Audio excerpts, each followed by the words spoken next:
Chiefs on the night. Another senior, the lone senior, number 24, Katie Martin, will be starting at another guard position. She leads the team with 12 points per game. She shoots 53.8% from the field. That leads the team. Also, Michaela Altgivers, the junior, almost 3 points per game. She's kind of the glue gal for the Chiefs on the air. Her sister, McKenna Altgivers, is second on the team with 10 points per game. She shoots 35% from beyond the arc. She leads the team in shots behind the arc and makes. At the center position, it's going to be the sophomore, the lanky Cameron Atterberg. She averages almost 5 points per game, 8 rebounds per game, and almost a block per game. She's going to be the gal on the block, wiping the glass clean, hopefully kind of making the inside a little bit tough to handle for the Bloodhounds on the night. She's going to give the size, hopefully, the Keokuk needs. You got to watch out for foul trouble. Both teams not sure what their bench has to offer. If it comes down to that, it may be a little helter-skelter towards the end of the game. Hey, once again, I'm going to go to another break. We're still rolling into warm-ups. Both teams getting warm, getting loose. I know I am. I'm ready to roll. I sure am. Hey, you're listening to Keokuk basketball right here on 1310 AM, 93.3 FM, KOKX. Madison Sons in Keokuk. They're Can I all get about 2 minutes, please, community Donovan? and 1, 2, making 2 sure minutes. your family has the comfort and care that they need. Cross & Sons Fall Canned Food Drive is now in full swing. Bring a non-perishable canned food item down to the shop at 1012 Main Street in Keokuk to donate. Speaking of caring, right now with the purchase of a Kraus Comfort Care package, you'll receive a free carbon monoxide alarm to help keep your family safe. Contact Kraus & Sons today at 319-524-3714. Car accidents happen, so when the unthinkable strikes, save yourself a headache. Take it to Keokuk Collision Center, located at 28 North 17th Street. Family owned and operated for over 30 years, Keokuk's only complete auto body repair shop offers free estimates, insurance company assistance, a lifetime warranty, full service mechanical, towing, auto glass replacement, paintless dent repair, and more. Contact Keokuk Collision Center at 524-8817. Remember, when an accident happens, take it to Keokuk Collision Center. Get ready for more. Introducing Hy-Vee Plus. Get a Hy-Vee Plus premium membership for just $99 a year and get fuel savings every time you shop in-store and online. Plus, exclusive deals and offers every month. Plus, you can call our Red Line hotline day or night for anything you need. Plus, free online delivery and free express pickup. Plus, a personal online shopper. With Hy-Vee Plus, our plus equals more. Sign up today. Some restrictions apply. Using the Kumho Tire $70 instant rebate available exclusively at T.O. Haas Tire. Enjoy a smooth, comfortable ride, exceptional handling, superior all-weather performance, and enhanced braking characteristics with a new set of Kumho tires, and put $70 back in your pocket instantly. See store for qualifying tires or go to tohaas.com.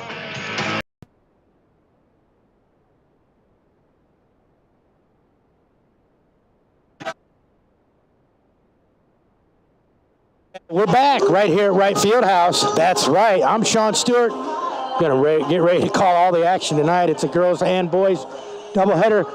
I just want to remind everybody the Keokuk boys basketball team beat the Fort Madison boys basketball team in JV tonight, 48-43. The big man in the middle was Jackson Clark. He poured in 29 points, the 6'6" freshman, number 55. I think that makes their record about 500 on the year for the Keokuk Chiefs JV team this year. Still about 3 or 4 minutes, 5 minutes possibly away to get this thing rolling. Let's talk about tomorrow. There's a lot of action going on tomorrow around Southeast Iowa, basketball action. Matter of fact, your boys and girls teams from right here in Keokuk will be playing live tomorrow. The girls will be playing down there in Clark County, and the boys will be playing right here in Wright Fieldhouse. There's a couple tournaments that are happening tomorrow. It's a one-day event. I'll be broadcasting the boys' game tomorrow night right here at Wright Fieldhouse at 8 o'clock. If you're listening and you want to listen to that game, it's going to be on the internet only. It will not be on KOKX. And if you want, when you go onto the Radio Keokuk app and you download it and you're on there and you're scrolling for the Keokuk game, it's going to be on the Holy Trinity icon. So press on it, and I'll be live calling the Keokuk Clark County game tomorrow night at 8 o'clock or around. That's what's happening this weekend. I know the girls play at Clark County. Can't remember who they play, but go down there and check it out. It's an all-day gig down there in Clark County also. I think it's a river rivalry matchup tournament, something like that. I'll have to tell you more about that tomorrow. We're still 2 minutes or so away from tip-off. I know both these teams are itching to get started. Mike Davis is down on the bench with his assistants, Matt McGackey and Nate Ames. Tony Sargent's got her assistant out there. And that would be, I don't have it on my paper right there, but I'll get that maybe here after halftime. Hey, we still have 2 minutes left to go. It's going to be the Keokuk girls at 2-2 taking on the Fort Madison Bloodhounds at 5-0. Something's got to give for the Bloodhounds. That's right. They could win. Hopefully not. Hopefully they'll lose to your Keokuk Chiefs tonight. I'm going to go to another break. I'll take a minute break this time. Hopefully by then we'll be almost ready for some action. I know I'm ready. I know you're probably ready too. And that's what's up. We're going to roll back to the station for another timeout. I'm Sean Stewart, voice of Keokuk Chiefs Nation. And you're listening to Keokuk Chiefs basketball right here on KOKX, the talk of the town. Family dentistry. They're really nice. Everyone there is my friend. They take care of my teeth also. When they clean my teeth, it makes a buzzy noise. Everyone smiles at me, and I smile back at them. I love Greenwell Family Dentistry. You should too. They're the best dentists around. Call them today. 524-2728. My teeth are oh so white. Are you good with your hands? Are you looking for a change? Yes. Are you driven to make more money? If so, contact Coors for You. Hiring first and second shift production immediately. Work 4 days a week. Receive free health insurance, incentives, and bonuses. First shift pays $14 and second shift pays $16. Plus, an extra $2 for simply working all scheduled hours. Apply on Facebook or in person at 160 Industrial Park in Hamilton. Coors for You wants you immediately. Apply today. Hey, we're back here at Wright Fieldhouse where the clock's winding down. I think we're going to have the national anthem real fast here shortly. Don't forget, I'm going to say it again, the boys won 48-43 over the Fort Madison Bloodhounds. Jackson Clark, the big man in the middle, number 55, had 29 points. Can you believe it? That's almost half the team's points right there. I'm going to take it and give it over to our PA announcer, and we're going to have the national anthem here shortly.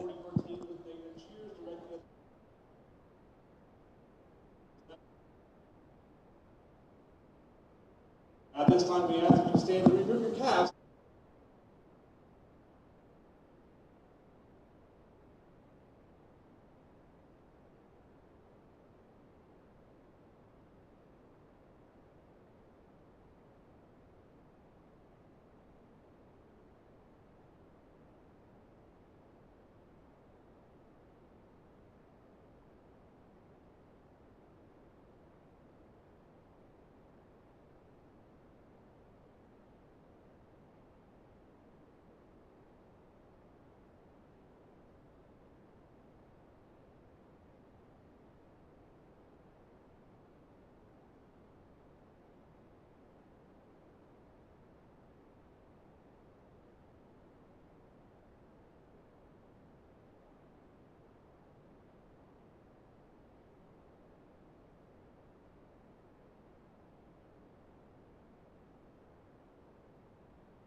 Oh, yeah, that means we're one step closer to getting dialed in right here at the Wright Fieldhouse for this Lee County North-South action.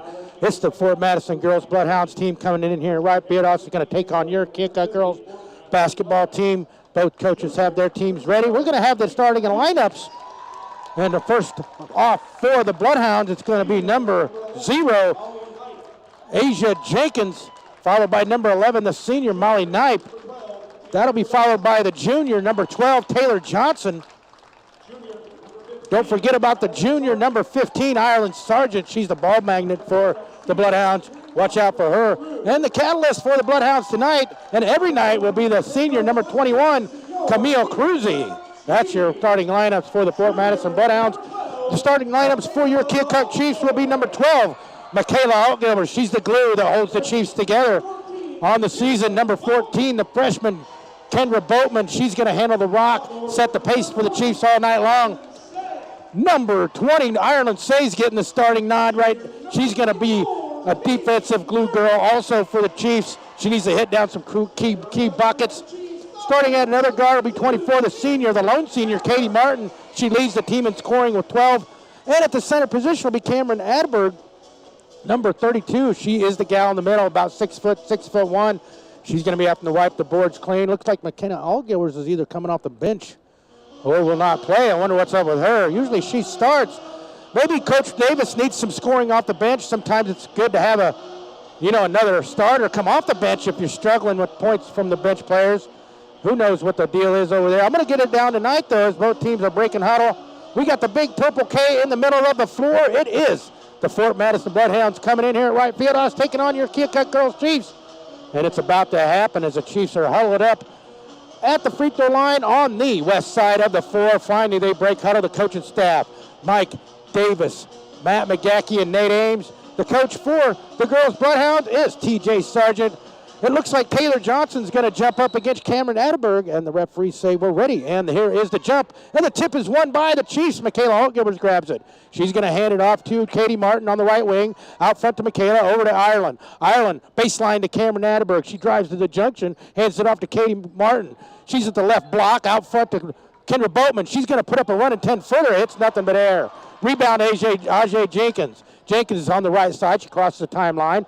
Chiefs are going to fall back into a man-to-man half court. Nobody picks up Asia. Finally, Katie Martin does. They get her to Ireland. Out front to Molly Knipe. She takes a dribble, hands it off to Taylor Sargent on the point. Guarded by Ireland Say. Baseline three on the right by Molly Knipe is in and out. Rebound fought for.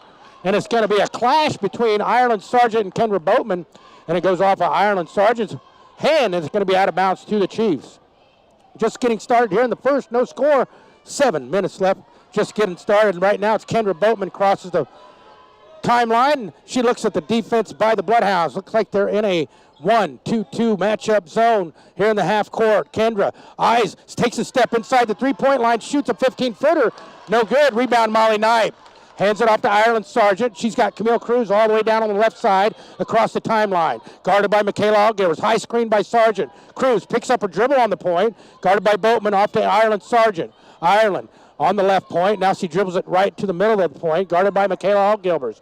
Shot clock's at 17. Asia Jenkins almost loses it. Picks up her dribble again. She's being harangued by Katie Martin, and on the drive into the lane, it's Ireland Sargent's going to pick up the charge.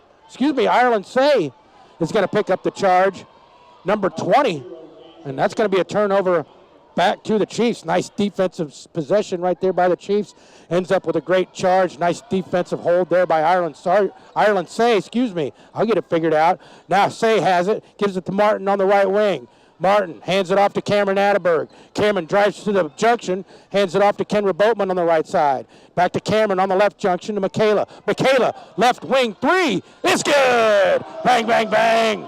Michaela for three. Number 12 gets the scoring started, and that sets up the press for the Chiefs. But the Bloodhounds break with Asia Jenkins on the right to Molly Knipe, out front to Camille Cruzy. 6 minutes to go. It's a 3-0 lead thanks to Michaela Altgivers' three-pointer. There's a trap by Cruzy. She splits it to Ireland Sargent. Sargent to Jenkins. Jenkins dribbles it out to the left wing all the way over to Cruzy on the right point, over to the left point.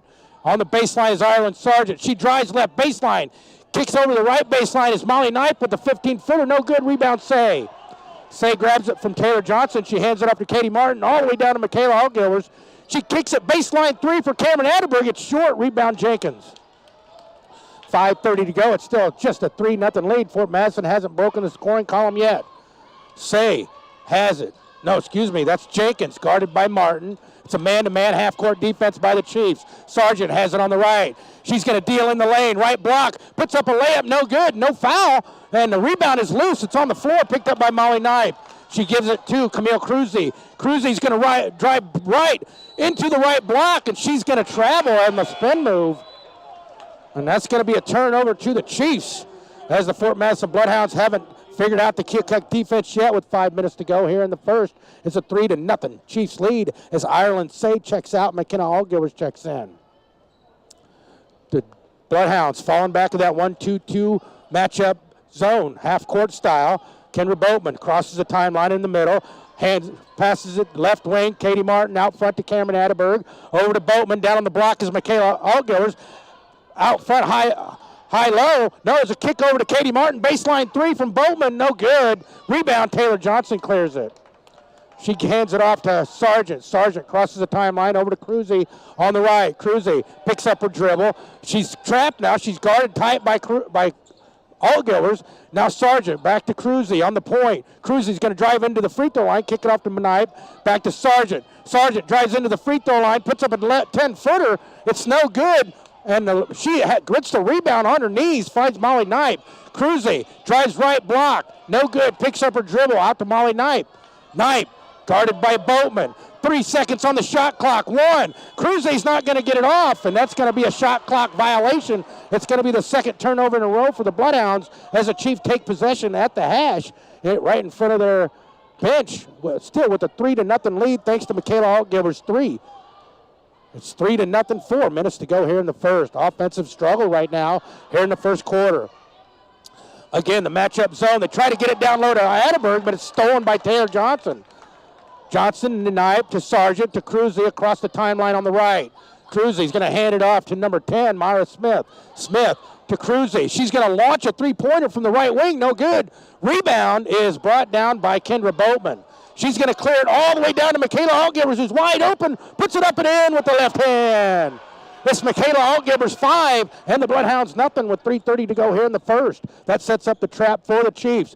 Sargent's trapped. She splits it. She loses it to Boatman. Boatman turns around. She's going to drive into the left, pick up her dribble. Oh, there's a baseline. Katie Martin doesn't take the three. She drives in, puts up a 10-footer, no good. Finds her own rebound, gets it stripped away by Sargent. Now Sargent's going to run down the right side. Holds it out on the right wing.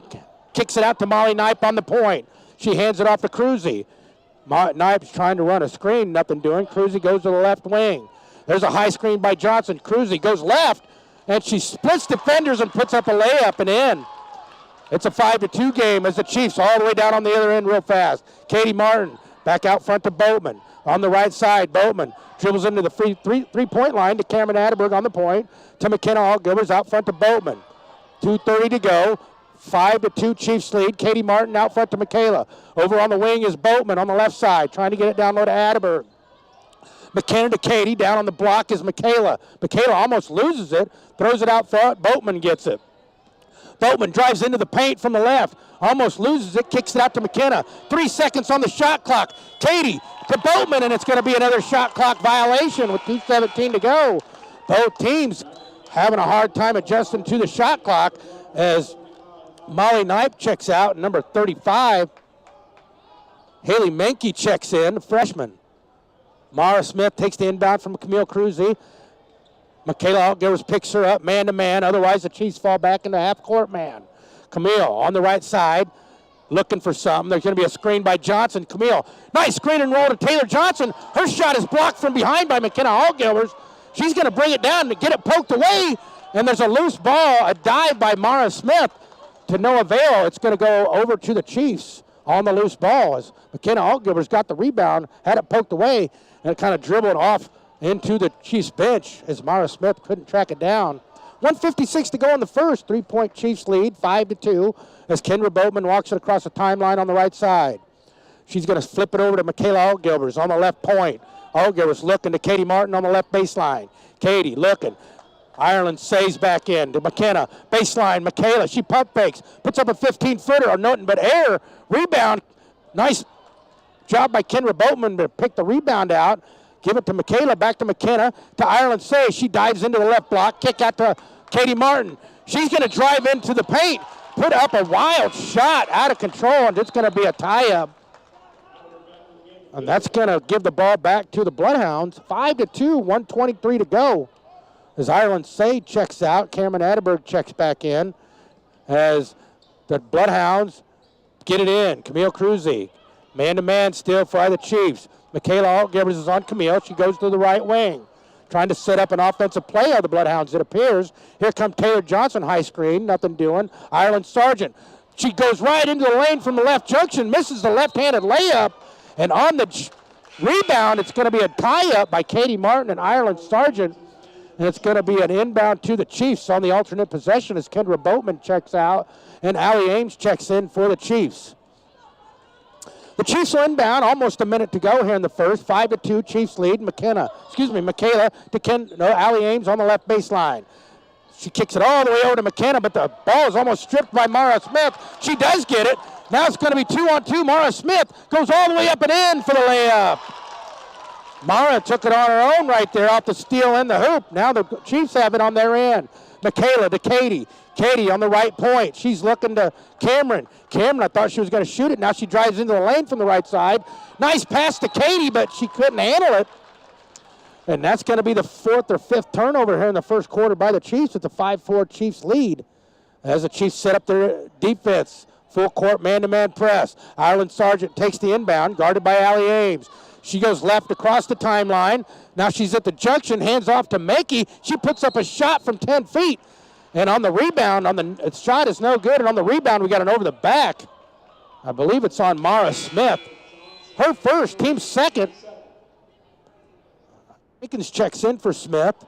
So it's Jenkins, Cruzy, Johnson, Mankey, and Sargent out there for the Bloodhounds. Martin, Atterberg, Ames, Altgivers and Altgivers for the Chiefs. Michaela to McKenna on the left wing. Back to Michaela on the left baseline. Back to McKenna on the left wing. Over to Atterberg. Atterberg's going to go right to left in the lane. Kick out McKenna. Baseline 3. Off the rim. No good. Rebound. Katie Martin can't get it. Rebound Camille Cruzy, and that's going to do it for the first quarter. After 1 quarter of play, it's your Keokuk Chiefs 5 and the Bloodhound Girls 4. Hey, we're listening to Keokuk Chiefs basketball right here on 1310 AM, 93.3 FM, KOKX.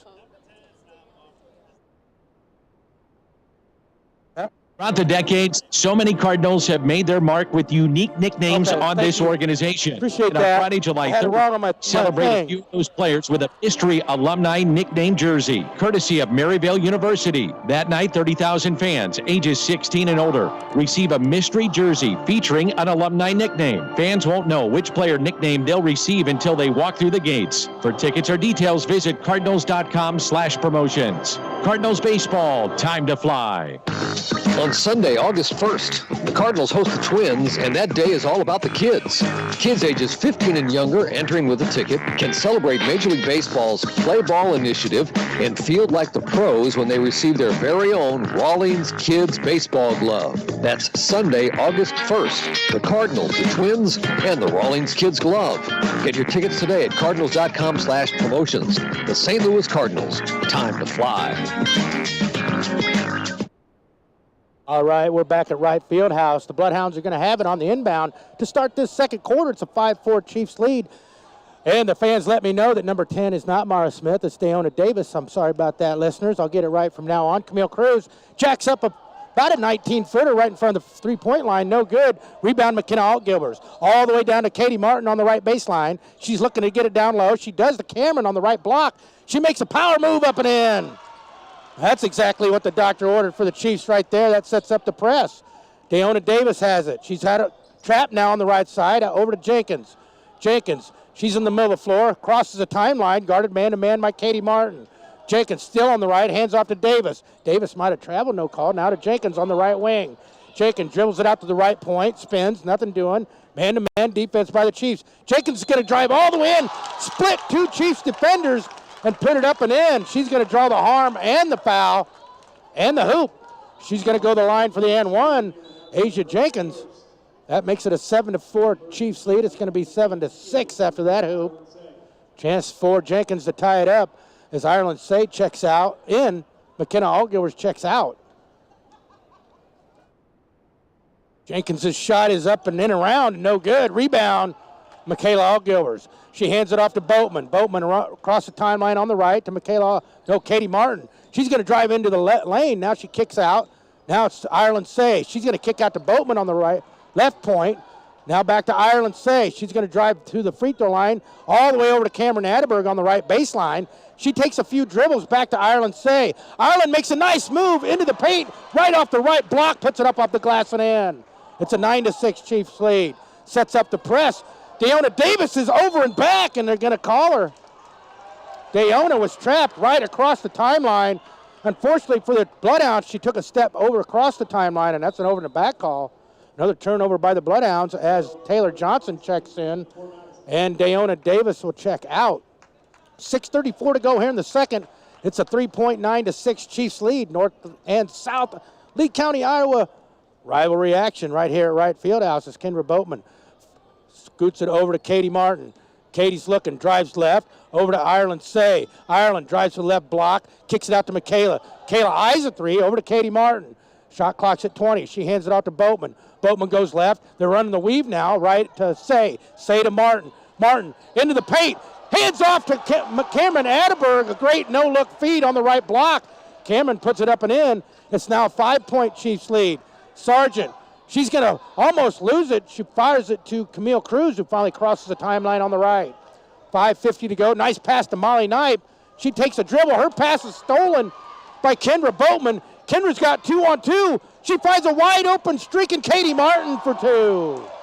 That makes it a 13-6 game, and TJ Sargent's going to call timeout. Try to stop the bleeding for the Bloodhounds as the Chiefs have reeled off. It's been a 8-2 run since the beginning of the second quarter. You're listening to Keokuk Chiefs basketball on 93.3 FM, 1310 AM, KOKX. Family is a 100-year philosophy for the Ames. Born and raised in Keokuk, the Ames family is in their third generation of business. AC Contracting is your hometown industrial, commercial, and residential contractor. And if you need recycling, contact Southern Iowa 30 Recycle seconds, for your please, Donovan. precious metals, along with wood pallet services and sales. With Southeast Iowa's only portable grinding service for pallets, trees, and house demolition. Contact Wes, Zach, or Brandt at 524-5153 or visit their website at amesbusinessgroup.com. Go Chiefs. All right. Hey, I want to shout out to Bob Collins for being our videographer today. He's in for double duty tonight. Also back at the station, Donovan. Hey, you couldn't listen to me without him. That's for sure. He's back at the station running the board. Appreciate both those gentlemen. Tonight, right here at Wright Fieldhouse, as we get started right after the timeout, the Chiefs have reeled off about 6 points in a row to take a 13-6 lead.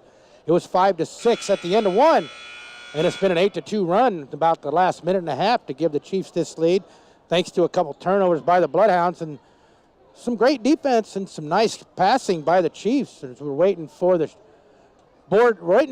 clock operator. It's had a little bit of malfunction. You heard the buzzer go off right there. Now we're ready. The Chiefs call off the dogs on the four-court press, and they're going to hang out in the half-court style as Camille Cruz crosses the timeline.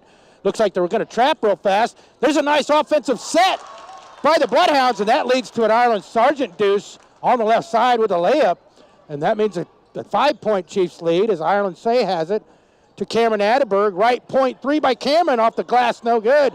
Rebound, Michaela Altgilver. She gives it to Kendra Boatman. Boatman goes into the paint from the left side. She's going to be, they're going to call a travel on Kendra Boatman as she went from the left wing into the paint. Looked like she might have got fouled, no call. 5:13 to go, 13-8. Chiefs still lead here in the second quarter. There's the press by the Chiefs. Asia Jenkins breaks it into the middle of the floor, all the way down to the paint. It's kicked from behind. Ireland Say picks it up, hands it off to Katie Martin on the left side, all the way down into the offensive end on the left wing. Over to Michaela, to Kendra Boatman on the right baseline, trying to get it skipped past to Katie Martin on the left wing. Katie's looking. Looks like a 2-3 matchup for the Bloodhounds. Boatman over to Katie Martin. Now it's a man-to-man. They're packing it in. Katie to Ireland Say on the left wing. Nice high screen by Michaela. Ireland goes left. All the way, she's going to put it up off the glass. No good. Got bumped, no call. 4:34 to go here in the first. The refs are letting them play in the paint. It's a 13-8 Chiefs lead by 5 as Asia Jenkins is guarded by Katie Martin out front. To Camille Cruzy. Cruzy's yet to get off. I think she might have a bucket. She goes right, all the way across to the right wing. She splits defenders. She's going to put up a 10-footer up the glass and in. That makes it a 13-10 game with 4 minutes to go here in the second quarter as Kendra Boatman walks it across the timeline. Kendra, over in the corner is Michaela Altgivers for three. Bang, bang, bang. Nothing but net as she tickles the twine. That makes it a 16-10 game as Camille Cruz faces the pressure to Sargent. Over to Jenkins. They beat it on the Bloodhounds have it on the half court. Jenkins stops, pops off the back of the rim. Rebound, Michaela Altgilvers. She's going to clear it herself, hands it off to Boatman. Boatman on the left side. Finds a wide open Cameron Annenberg on the layup. That's Google eyes right there by the freshman Kendra Boatman on that assist, as that sets up the press for the Chiefs. Jenkins spins, gets across the timeline, picks it up, hands it off to Camille Cruzy. 3:23 to go. It's an 18-10 Chiefs lead. Sargent on the right point, trying to get it down low to Taylor Johnson. They do, but he kick out back to Ireland. Ireland makes a crazy move in the lane. Her shot goes off the rim, and there's going to be a tie-up on the offensive rebound by Ireland Sargent and Cameron Atterberg. Multiple substitutions for the Bloodhounds. Johnson and Jenkins is out, and it looks like Menke and Davis is back in for the Bloodhounds. It's Boatman, Altgilvers, and Martin. No, Atterberg for the Chiefs. Martin's not in there. Boatman has it on the point. 3 minutes to go. It's an 8-point, 18-10 Chiefs lead. Excuse me, McKenna out front to Cameron. Cameron, they're slouching off of her. Nice backdoor cut by McKenna, but Cameron's pass is stolen by Deonna Davis, and she promptly double dribbles off the steal. That stops the clock with 2:51 to go. Michaela Altgivers leads the Chiefs right now with 8 points here in this first half.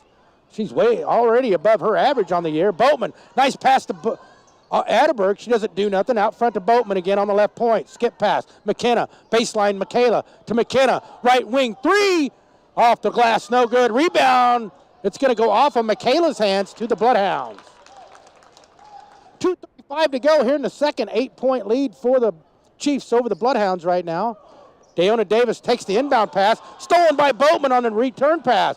Boatman drives left baseline, puts it up and good. And she's going to draw the block on a Bloodhound. I think it might have been Camille Cruzy. It will be her first, team's third. That bucket by Boatman's her 4th point. She's going to go the line for the and one. That makes it a 10-point, 20-10 lead. 2:28 to go here in the second. Boatman's free throw is up and off the glass and around and out. Molly Knight clears the glass. Hands it off to Cruzy. Cruzy drives down the left side, all the way down the offensive end. Goes right into the paint, puts up a 10-footer, no good. Rebound Menke, she misses the layup. Rebound Boatman. Boatman's going to clear it on the left side. All the way down now on the right side. She gets it to Michaela. Back to McKenna. Right wing, three off the glass. No good. Off the back of the rim, no good. And the rebound is going to go off of, they called it off of the Bloodhounds, but they're going to return that call. They're going to switch that call up. And it's going to be Bloodhound ball with 2 minutes to go. There's going to be a timeout on the floor. Your Keokuk girls lead 20-10 with 2:03 to go here in the second. You're listening to Chiefs basketball on KOKX, the talk of the town. You rely on your eyes to do daily tasks, process emotions, react to danger, and more. That's why it's important to keep them healthy. Eye specialists at Southeast Iowa Regional Medical Center in West Burlington treat medical conditions of the eye, including cataracts, glaucoma, and retina problems. Their ophthalmologists perform in-office laser treatments and injections, plus surgical procedures in the hospital. High-tech eye treatment is available close to home. Get it at Eye Specialists Southeast Iowa Regional Medical Center. Learn more at greatriverhealth.org. All right, we're back here at Wright Field House. I'm on the call, Sean Stewart. The Bloodhound's going to get it in on the presser. Sargent gets the inbound to Menke. Now they got a fast break opportunity, but Menke's pass, she tried to pass it to Davis and or Molly Knipe, and neither one of them wanted it as it trickles over to the Chiefs bench out of bounds. It's going to be a turnover back to the Chiefs with 1:56 to go. Boatman crosses the timeline, man-to-man by the Bloodhounds now. On the left junction is Michaela, hands off to Katie Martin. Boatman, baseline three from the left side, nothing but air. Rebound, Deonna Davis. Deonna's going to clear it for herself all the way down the right side. Now she enters the offensive zone, picks up her dribble. She's trapped by Boatman and Martin, and her pass to Molly Knipe is not good, and it's going to go out of bounds with 1:33 to go here in the second. Back to the Chiefs. Still a 20-10, 10-point lead for the Chiefs against the Bloodhounds. Chiefs trying to give the Bloodhounds their first loss of the year as Deonna Davis checks out and Asia Jenkins checks back in. Boatman's going to walk it across the timeline in the middle. Trailed by Ireland Say. Over to Katie Martin on the left wing. Out front to Ireland. Say over to McKenna Altgilvers. McKenna back to Say on the point. Over to Katie. Katie drives left baseline. Puts up a running 10-footer, no good. Rebound is on the floor. Kick out Cameron Atterberg. McKenna, a point three. Oh, it's off the glass, no good. Rebound Molly Knight. McKenna's 0 for 3 in this half from beyond the arc. Ireland Sargent crosses the timeline, guarded by Boatman. She spins, finds Menke down on the block. No, her pass to Menke goes over Menke's head and out of bounds. The Bloodhounds are killing themselves with turnovers here in this first half as McKenna Altgilvers checks out and Allie Ames checks in for the Chiefs. Now under a minute to go, 20-10 is the Chiefs' lead as Boatman crosses the timeline. Ireland Sargent picks her up, over to Allie Ames on the right side, out front to Michaela, over to Katie Martin. Katie out front to Kendra Boatman. She pump fakes, drives left to Katie Martin on the left wing. Over to right point is Michaela. 12 seconds on the clock. There's a high screen for Katie. No. Allie Ames picks up her dribble, skip pass. Michaela Altgilvers for three. No, off the back of the rim, no good. Rebound Jenkins. First miss, second miss for Michaela on this half. I think she's 2 for 4. Under 20 seconds to go as Jenkins dealing against the Chiefs' pressure, and she tries to get it down on the block to Knipe. But her pass goes off of Molly into the stands with 13.4 to go. And the Chiefs will try to have one more shot at the bucket with 13.4 to go here in the second quarter. Atterberg checks in for Ames as Michaela will inbound to Cameron Atterberg. Cameron, 12 seconds, crosses the timeline on the left. 9 seconds, high screen, nothing doing, she goes left. Boatman still with the dribble. Euro step, left hand up and in. Kendra Boatman with a Euro step move in the lane makes it a 12-point game at the buzzer. It is a 12-point Chiefs lead as they took it to the Bloodhounds there in that second quarter. What amounts to a big run to take a 12-point lead into the locker room. Right now, I'm going to go to a break. When I come back from the break, I'm going to talk a little bit about what went on in the first half and a little bit about what may happen in the second half to get the Keokuk Chiefs a victory tonight against the unbeaten so far Fort Madison Bloodhounds. Hey, you're listening to Keokuk Chiefs basketball right here on 1310 AM, 93.3 FM, KOKX. Do you envision yourself with an updated look in 2022? American Eye Care has you covered. We are now offering 50% off a pair of glasses or sunglasses when you purchase a year's supply of contacts, including non-prescription sunglasses. Not a contact wearer and want to have options for your look? Buy one pair of glasses at regular price, get a second pair 50% off. Come see us at American Eye Care in Burlington, Fort Madison, Keokuk, and Mount Pleasant, and see life better. It shouldn't take a storm of immense proportions to find out who you can count on. It shouldn't take a 4-foot diameter tree in your kitchen to find out who you can trust. It shouldn't take the worst to bring out our best, but sometimes it does, and that's the silver lining. To find out more about West Bend Mutual Insurance and the silver lining, contact LJ Insurance in Keokuk and Fort Madison at 319-524-4223. Rough Corn Insurance is Keokuk's premier independent insurance agency. Offering home, life, auto, and business insurance, Ryan and his team care about their hometown and have been serving the Keokuk area for 20 years. As an independent agent, Rough Corn Insurance will shop around for the best coverage and rates available for you. Call Ryan today at 319-524-3640 or visit him on the web at roughcorninsurance.com. Rough Corn Insurance, serving Iowa, Illinois, and Missouri since 2003. Holmorgan Hauling, a staple of Keokuk, is your locally family-owned refuse and hauling service. Established in 1974, service is what they sell. Not only commercial and industrial services, but residential as well. Warm weather means purging, and Holmorgan's Hauling makes it easy to get rid of those unwanted items. Reliable, friendly, experienced service is what Holmorgan Hauling is all about. To learn more, follow them on Facebook or give Holmorgan's Hauling a call today at 319-524-1674. Hey, we're back here at Right Field House. Sean Stewart on the call.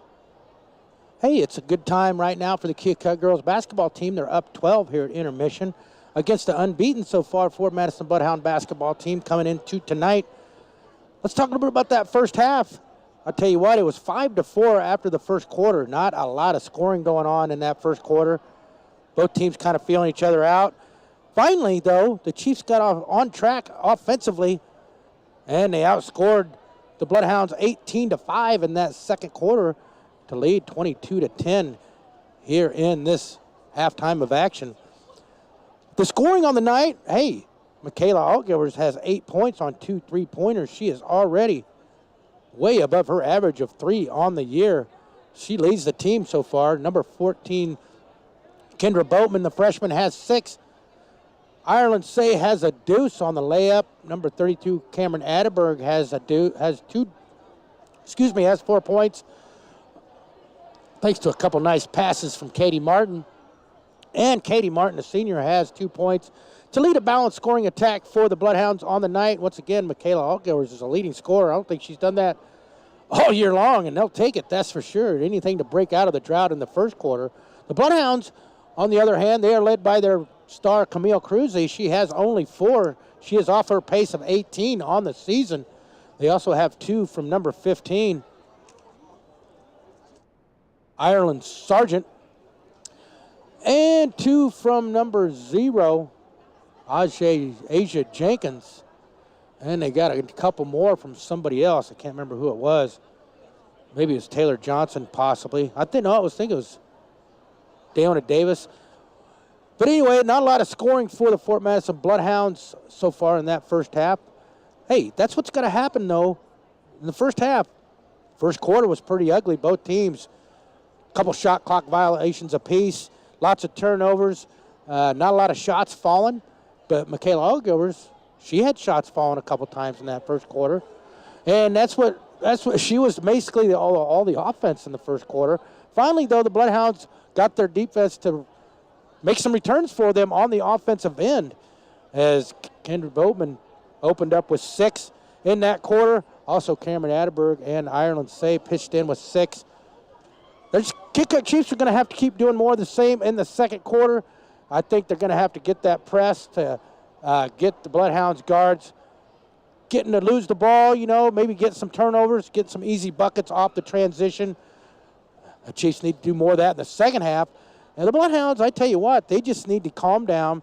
They need to run their offense. They got to get Camille Cruzy open for some shots, as the Chiefs are just face guarding her all over the floor. Ireland Sargent seems to be playing her usual deal. She's just a ball magnet. She's all over the floor. She's scraping at rebounds for her size. She's mixing it up down the paint. There's no doubt about it. Also, you got to get Molly Knipe some ball. She hit that one shot early, and then just couldn't get her the ball down in the paint. She's got the size to do some work on the block, but she's way off of her pace. Not a lot of scoring for the Bloodhounds. They better pick it up.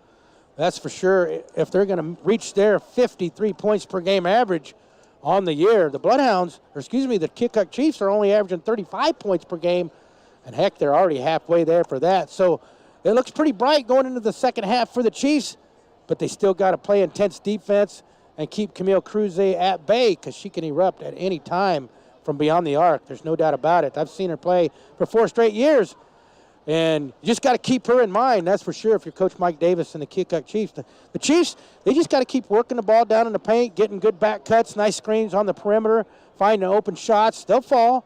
I know McKenna was, 0 for 4 in that first half, but she keeps shooting. She's going to make at least 2 or 3 possibly in the second half. I'm going to go back to our sponsors. It's 3 minutes to go before we hit the second half. I can't wait to announce my Keokuk Chiropractic and Sports Injury Center play of the game after the game.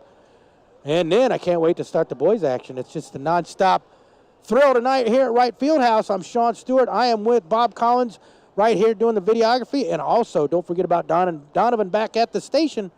Hey, you're listening to Keokuk Chiefs basketball right here on the Talk of the Town, KOKX. Keokuk Chiropractic and Sports Injury Center has been awarded the Best DM Chiropractor in Lee County. At Keokuk Chiropractic and Sports Injury Center, Dr. Walter and his staff are committed to bringing you the concerned and individual attention you deserve. Let Dr. Walter and his staff put their award-winning service to work for you. Keokuk Chiropractic and Sports Injury Center, located at 924 Main in Keokuk. Call 524-0905. Proud sponsor of the Keokuk Chiefs Player of the Game.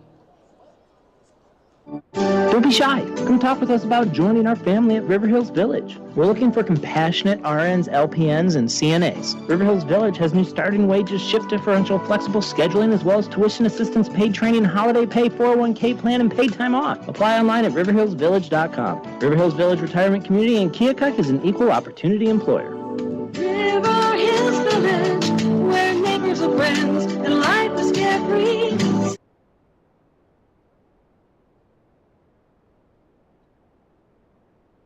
All right, ladies and gentlemen, still a minute or so left to go here in intermission. Don't forget, after this game, it's going to be the boys' Lee County rivalry action. Coach Ryan Wilson and his squad is 0-4 on the year. They're looking for their first win of the season. Coach Zach Summers and his squad got their first win of the season last Monday night right here at Wright Fieldhouse against Monroe City, Missouri. Called that action. I tell you what, Brenton Horde was lighting it up. 4 of 8 from beyond the arc. He had 16. Liam O'Donnell was ringing the cowbell. He had a couple threes. Blake Chase, let's like to see him get off tonight. I tell you what, it's going to be a battle because the Bloodhounds are going to be real hungry for a win, that's for sure. So are the Chiefs, though, as we are now under a minute to go, and the Chiefs have not seen the Chiefs girls come out of the locker room yet, as they better hurry up because it's only like 40 seconds to go before the buzzer sounds and we get ready to roll in this second half of action. It's a 22-10 Chiefs lead. They are up by 12 against the visiting Fort Madison Bloodhounds. Hey, come on down to Wright Fieldhouse. Pack this place. Let's get this place rocking. That's right, because it's nothing better than Friday night basketball. That's for sure. Another quick 30-second break. That's what I'm going to do as the Keokuk Chiefs girls basketball team makes it out of the locker room. We're going to go to a break. You're listening to Keokuk Chiefs basketball on 1310 AM, 93.3 FM, KOKX. Newberry Towing and Recovery, located 30 in seconds, Keokuk, please, Mount Donovan. Pleasant, Iowa. Proudly served the tri-state area for over 40 years. Newberry Towing and Recovery provides 24-hour roadside assistance, tire repair, including mobile repair service, light and heavy-duty towing, recovery, and much more. For all your towing needs, call Newberry Towing and Recovery at 319-524-4014 in Keokuk or 319-201-9999 in Mount Pleasant, Iowa. All right, back here at Wright Fieldhouse as the action now starts with the Bloodhounds taking over on offense. Camille Cruzy, nice pass on the baseline to Ireland Sargent. Her layup goes out of the cylinder, and Taylor Johnson kicks it out of bounds, but it's going to stay. It's going to go off of Chiefs down there. It's going to stay with the Bloodhounds. 22-10, we're just getting started here in the third quarter. The Chiefs lead over the Bloodhounds. Bloodhounds come in here at 5-0. Chiefs come in here at 2-2. As the Bloodhounds, Molly Knipe has it. I thought she walked. She's at the left junction. Out to Ireland Sargent. Back on the block is Molly Knipe. Out front to Camille Cruzy. Over to Ireland Sargent. Sargent dribbling now out front. Cross corner to Jenkins. Jenkins, high screen. Johnson, nothing doing. Over to Johnson on the right baseline. She's not doing anything with it. They leave her open. She skipped past the Knipe. Out front to Cruzy. On the block is Taylor Johnson. She doesn't want to shoot it. She's going to kick it back out to Jenkins. 6 seconds on the clock. Jenkins to Johnson. Baseline three. Off the back of the rim, no good. Rebound fought for, picked up by Molly Knipe. She kicks it back out to Jenkins. To Sargent on the left wing. Sargent drives into the free throw line. Puts up a 10-footer, no good. Rebound Molly Knipe with the left hand, no good. Rebound Adderberg. She's going to clear it to Boatman. Boatman behind the back across the timeline on the right. Man-to-man defense for the Bloodhounds on the half-court set. That's going to be Say. Picks up her dribble on the right baseline out front to Katie Martin. Katie drives to the free throw line, and she's going to get raked on the drive by Camille Cruzy. 6:44 to go, just getting started here in the third. It's still a 12-point, 22-10 lead. Nobody scored yet here in this second half. And the Chiefs will inbound under their basket on the left-hand side. Number 20, Ireland Say will inbound. Bloodhounds Center come out in still a man-to-man half-court defense. The inbound is to Cameron Adderberg. She takes a dribble into the lane of two, puts up about a 5-footer, and she's going to be hammered on the shot, and she's going to go to the line for two. Foul is on number 11, Molly Knipe. Her first, team's first of the half. Second of the half. Cameron Adderberg's first attempt is up and off the back of the rim, no good. Cameron on the year.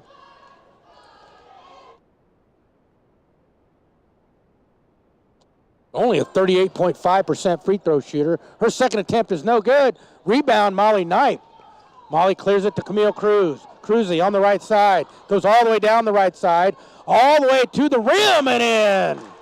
Nobody stopped Camille Cruzy all the way to the right block, and she scores a deuce. That makes it a 10-point game. Boatman harangued by Sargent to Atterberg on the point. To Say. Say takes a dribble to the right. Kicks it out to Katie Martin. Katie hasn't scored hardly at all this game.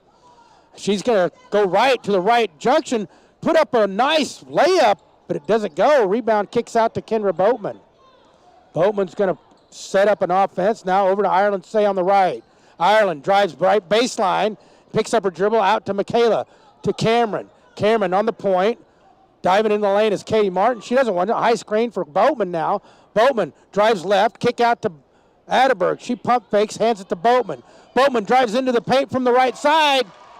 From the left side into the right, into the lane, and she hits a layup. That makes it a 24-2 game. And the Bloodhounds just miss a turnover right there. They tell you what, they had a loose ball, and the Chiefs had a chance to get it, but they didn't. Now Jenkins has it on the left. Over to Molly Knipe on the right junction. Her pass to Camille Cruzy is picked off by Katie Martin. She's got 2-on-2. She's going to Euro step into the lane with a crazy shot. It's no good. She gets her own rebound, puts it up and in. And we're going to have an official's timeout on the floor as Molly Knipe took one to the face. And she's going to have to shake that off. As we're going to have a timeout on the floor with 5:13 to go. It's 26-12 Chiefs lead. With 5:13 to go, you're listening to Chiefs basketball on 1310 AM, 93.3 FM, KOKX.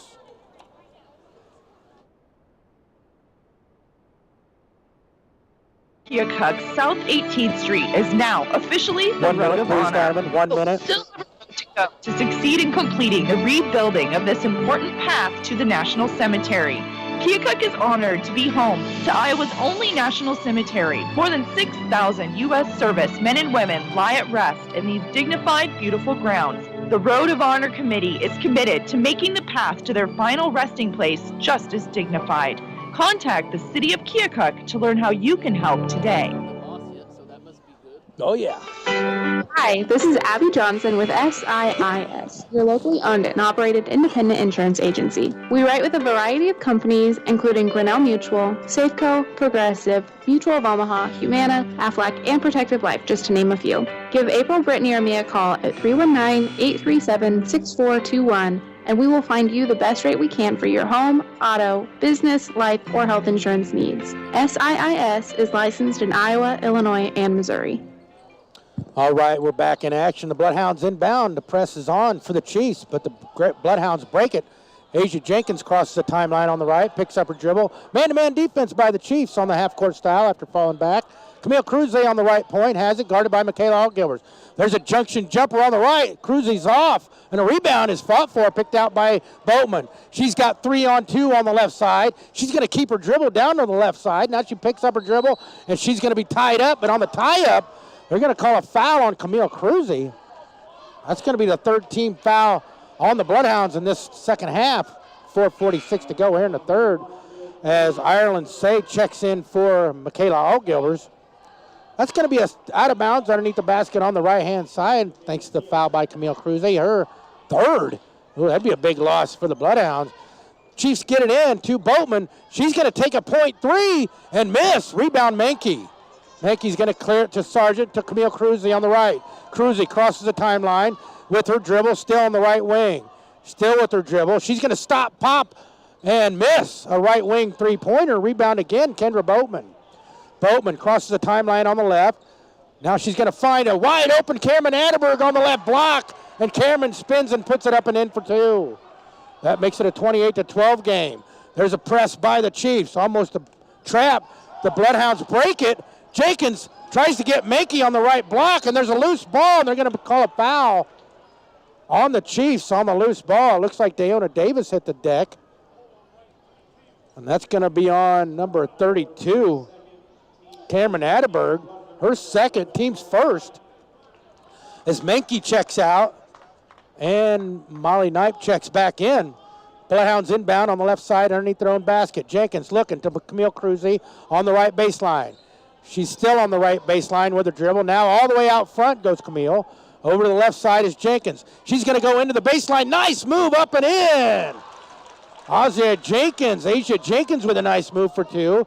Now the Chiefs quickly down on their end. McKenna Allgillers puts up a layup from the right block, and she is undercut on the layup.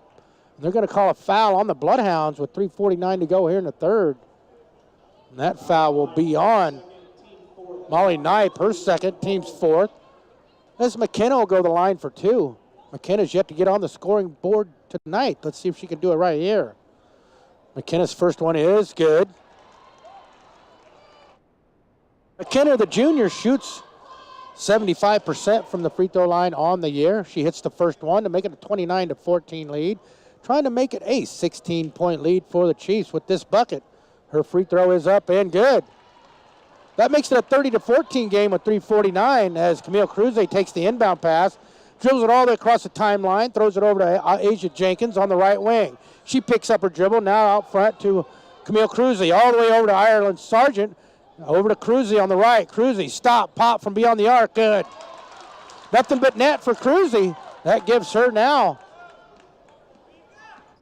I don't see her on the scoreboard right there, but she's got to have at least 5 now as Bowman has it swatted away as she crosses the timeline by Ireland Sargent. It's going to stay with the Chiefs over on the far side of the court next to the hash. Atterberg's going to inbound to Boatman. 3:30 to go here in the third. 30-16 Chiefs lead. Katie Martin on the right. High screen by Say. Nice screen and roll. Say takes the pass. Puts up a layup up and in. Nice pick and roll by Katie Martin and Ireland Say. And Say finishes with the bucket. She's got 4. The Chiefs again with the man-to-man. Looks like a 1-2-2 half-court press. Jenkins on the right baseline. Drives baseline. Her pass to Molly Knipe is picked off by Boatman. Boatman's going to drive down the floor now, across the timeline on the right. Behind the back, guarded by Sargent. Behind the back again. She picks up her dribble out front to Atterberg. Point 3 off the front of the rim, no good. Rebound Sargent. 2:40 to go. It's a 32-16, 16-point Chiefs lead.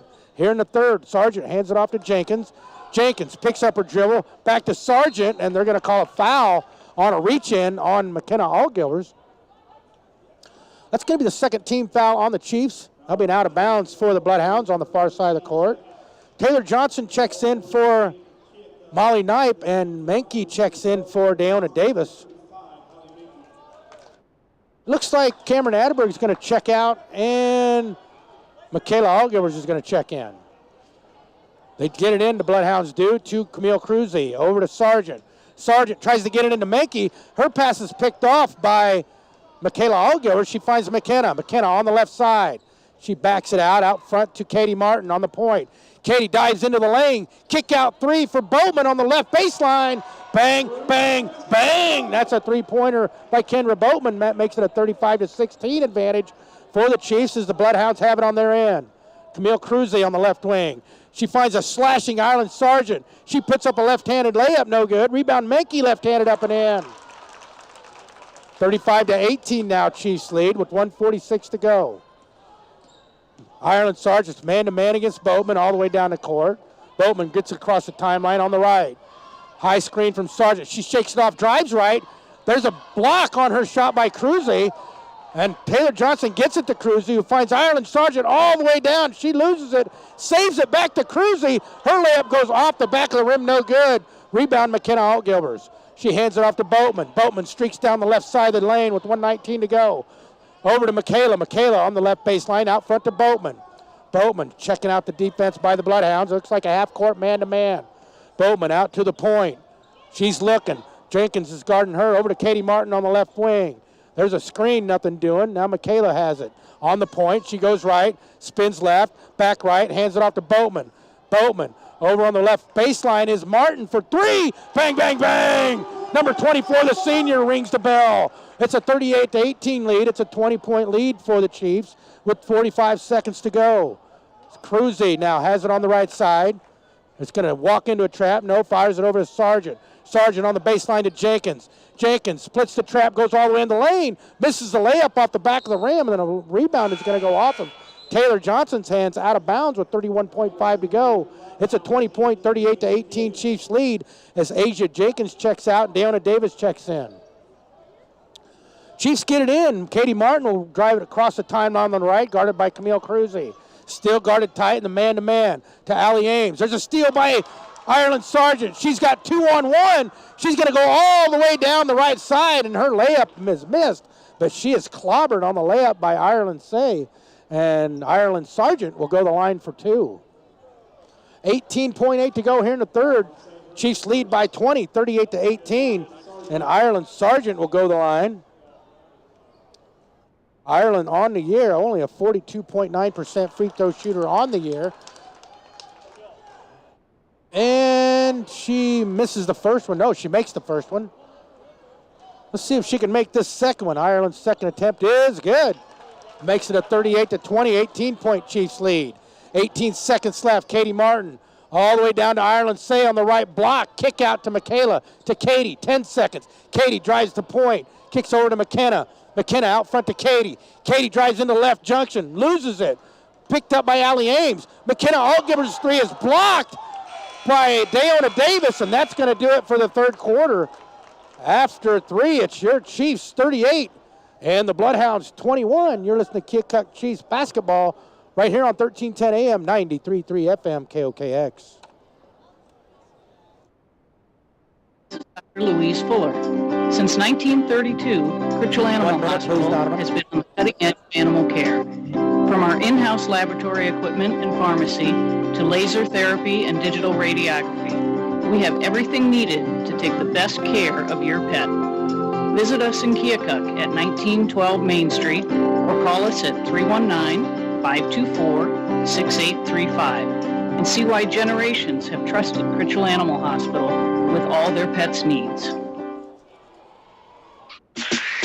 Come experience the best eye care from the friendly professional staff at Dr. R.J. Greenfield, a certified therapeutic optometrist who specializes in contact lenses, eye disease, and glaucoma. Dr. R.J. Greenfield's office works closely with eyewear representatives to provide the latest and greatest in both fashion and technology. So stop in and browse frames at 3341 Main in Keokuk, or to schedule an exam, call 319-524-3892. Dr. R.J. Greenfield, focusing your eye care on your lifestyle.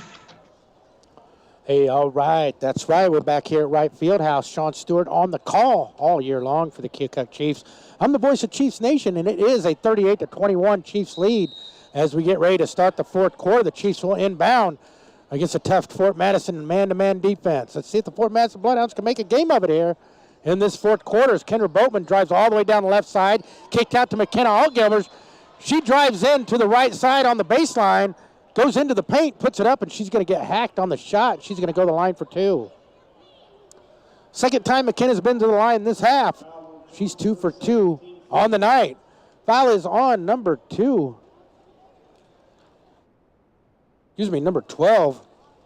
Taylor Johnson, her second, team's fifth, as a miss by McKenna on the free throw. It's a 38-21 lead for the Chiefs. McKenna's second. Takes a couple dribbles, shoots and gets it. That makes it a 39-21 game.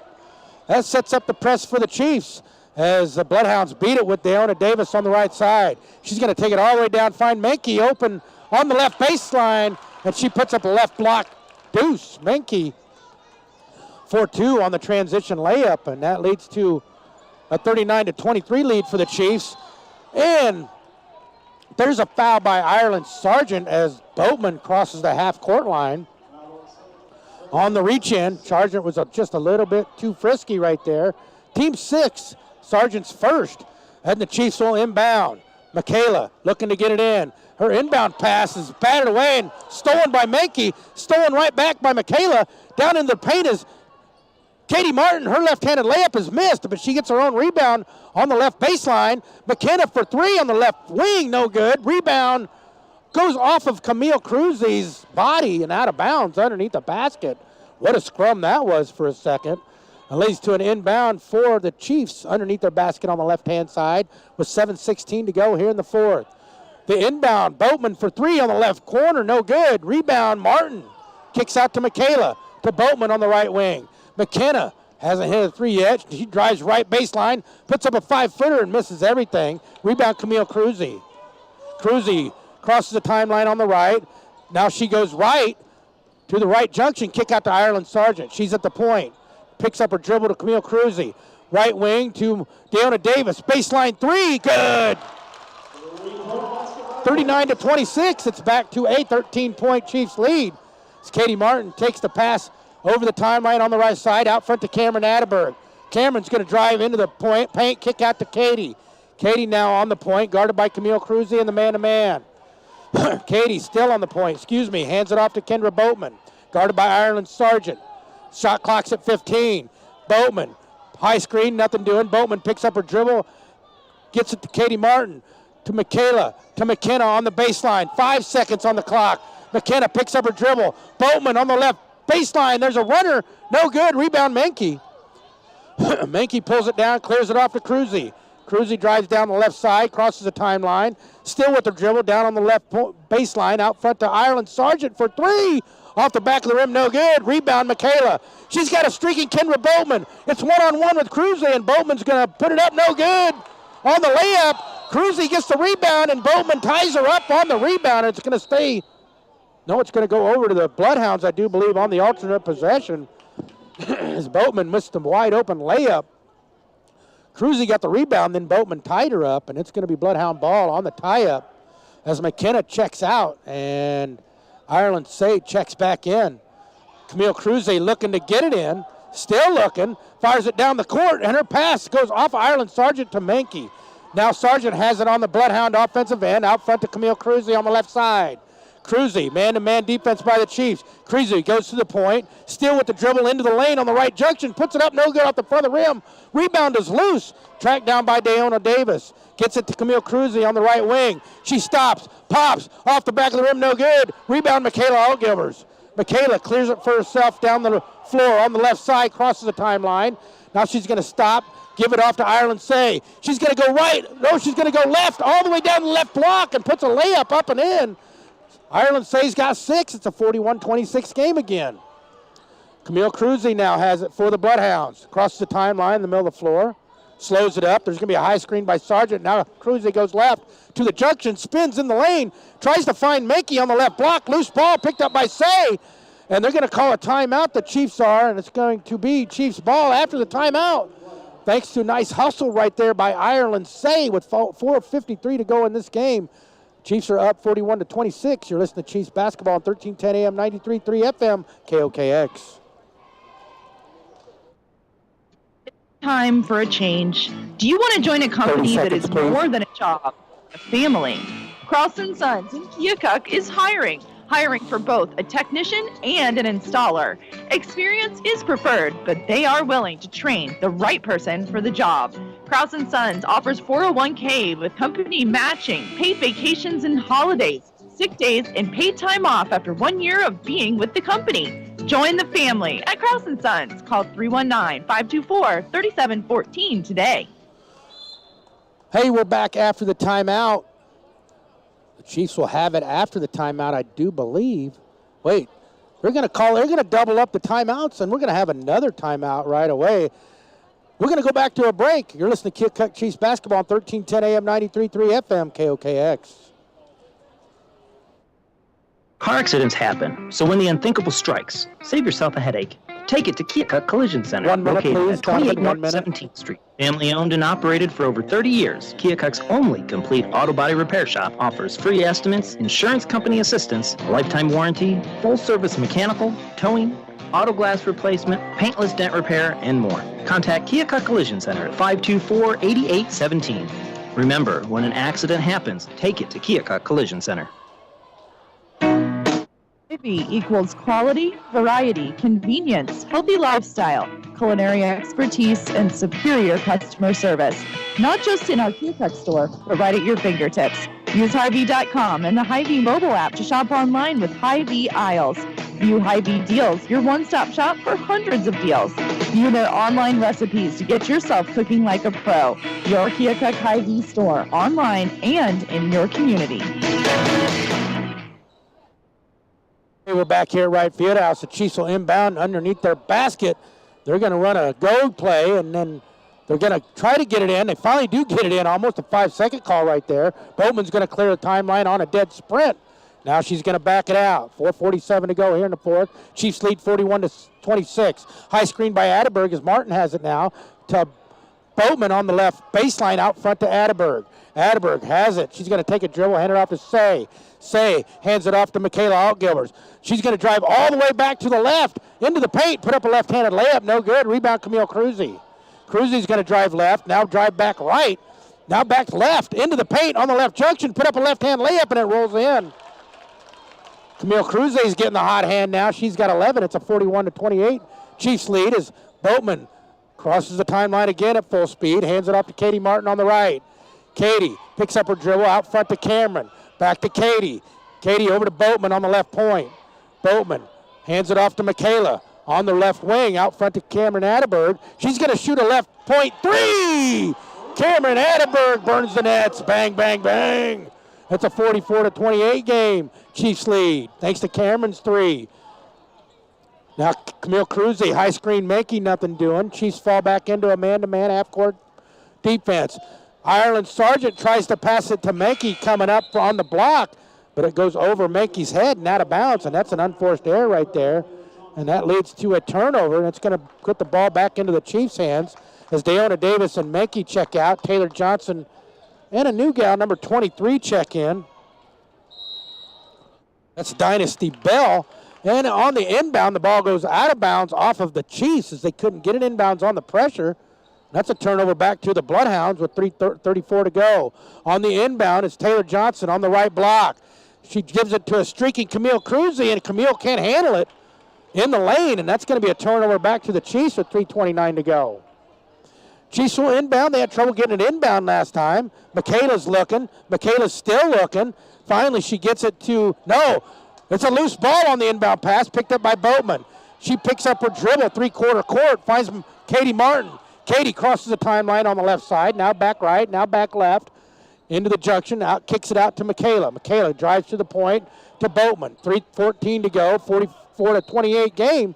Chiefs lead, and that's a pass deflected, I do believe, by Ireland Sargent into the Chiefs bench. As Deonna Davis checks in for Asia Jenkins with 3:11 to go. Atterberg will inbound right in front of the Chiefs bench on the baseline on the right side. She does to Michaela. Michaela spins, turns, over out front, no, out to Katie Martin on the right wing. Katie takes a dribble, skip past the Boatman on the left baseline. She drives left baseline, puts up a runner, no good. Rebound, Cameron Atterberg. She kicks it out front to Michaela Altgilbers. 2:53 to go, 44-28, 16-point lead for the Chiefs. There's a weave, now Martin has a right point. Over to Ireland Say, trying to get it down low to Atterberg, and there's a loose ball, and it's off of Dynasty Bell and out of bounds. It's going to stay with the Chiefs down there on the baseline on the right-hand side. As Ireland Say checks out, McKenna Altgilbers checks in with 2:42 to go here in the fourth. Katie Martin inbounds it to Atterberg, back to Katie. She picks up her dribble, and they're going to call a foul on Camille Cruzy, her fourth. And that's going to put Katie Martin to the line for a 1-and-1. Katie shoots 60% from the free throw line on the year. Chiefs lead by 16, 44-28. Katie's got 7 on the night. Now she's got 8. Katie just got rolling here in the second half. It's a balanced scoring attack for the Chiefs tonight. Katie's second attempt is up and off the rim, no good. And there's a lane violation by Katie Martin, and that wipes off any rebound opportunity for the Chiefs. So after violation, that's going to give the ball to the Bloodhounds as Camille Cruzy gets it into Deonna Davis, almost a loose ball. Back to Cruzy to Ireland Sargent. She's got 3 on 2. She's going to take it all the way up on the right side, put it up on the glass, no good. And the rebound comes down to Atterberg, and they're going to call a foul on the rebound on the Bloodhounds. It looks like Cameron Atterberg's going to walk the slow walk down the court for a 1-and-1 opportunity. It's going to be the 18th foul on the Bloodhounds. Foul is on number 10. Taylor Johnson, her first. No. Number 10. Who is number 10? Deonna Davis, her first. Cameron's first free throw is off the back of the rim, no good. Rebound, Katie Martin. Katie fires it out front to Cameron Atterberg, who spins with it. Gives it back to Katie on the right wing. Katie takes a dribble now out front to Kendra Boatman. Kendra, they get it down low to Cameron Atterberg on the block, but she loses it, gets it back, and then she's going to be tied up by a Taylor Johnson and Camille Cruzy combo. And on the alternate possession, it's going to stay with the Chiefs as Dayona Davis checks out for number 2, Mara Smith. Finally got Mara Smith in there. Katie Martin gets it into Cameron Atterberg on the free throw line, hands it off to Boatman. Boatman, baseline, Michaela Altgivers for 2. No good on the 10-footer, rebound Cruzy. 2 minutes to go, it's a 45-28 Chiefs lead as Cruzy's dealing on Katie Martin. She's going to take it all the way in on the left side, missed the 10-footer, rebound Taylor Johnson, puts it up and in. That makes it a 45-30 lead. Chiefs get it inbounds. Boatman has it. She deals on Sargent. Finds a wide open Atterberg on the layup, and she is fouled by Camille Cruzy, and that's her 5th. As she'll have to hit the bench. Camille Cruzy fouls out with 11. There goes the Fort Madison's leading scorer to the bench. As Cameron Atterberg is going to go to the line. She just missed the front end of a bonus, but this will be a 2-shot foul. Fort Madison's got 9 team fouls. Chiefs only have 3. As Atterberg steps to the line. Atterberg's got 9 points on the night, trying to get number 10, and she does. She twinkles the twine, nothing but net for Cameron Atterberg on the free throw. And we're going to have a timeout on the floor by the Bloodhounds with 1:44 to go. Your Chiefs lead right now, 46-30 over the visiting Bloodhound girls. You're listening to Keokuk Chiefs girls basketball right here on 1310 AM, 93.3 FM, KOKX. Introducing the Kumho Tire $70 instant rebate available exclusively at T.O. Haas Tire. Enjoy a smooth, comfortable ride, exceptional handling, superior all-weather performance, and enhanced braking characteristics with a new set of Kumho tires, and put $70 back in your pocket instantly. See store for qualifying tires or go to tohaas.com. T.O. Auto, a tradition of trust.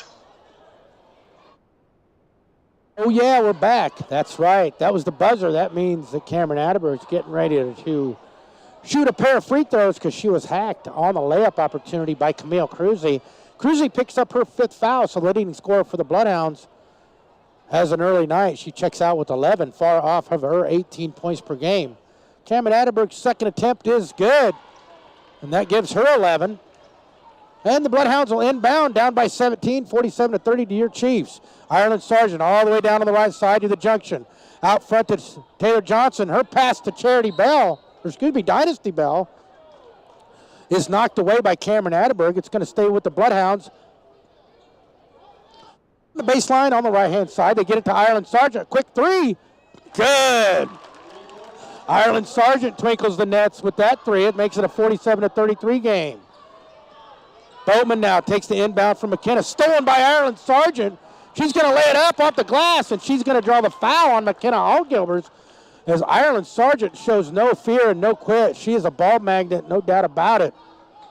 She's keeping her team in it all on her own. The 5'4" guard or such. She's probably 5'4". She's going to go to the line for 2. Her first attempt is high and off the back of the rim, no good. It is a 18-point lead for the Chiefs, 47-33, 1:20 to go here in the game. Ireland's second attempt is around and in. That makes it a 47-34 game as Michaela gets it into Boatman. Boatman trying to work it down the floor against the press, and they're going to call a foul on the Bloodhounds, I think on Dayona Davis. No, on Ireland Sargent, as Boatman split defenders right there, and she was bumped.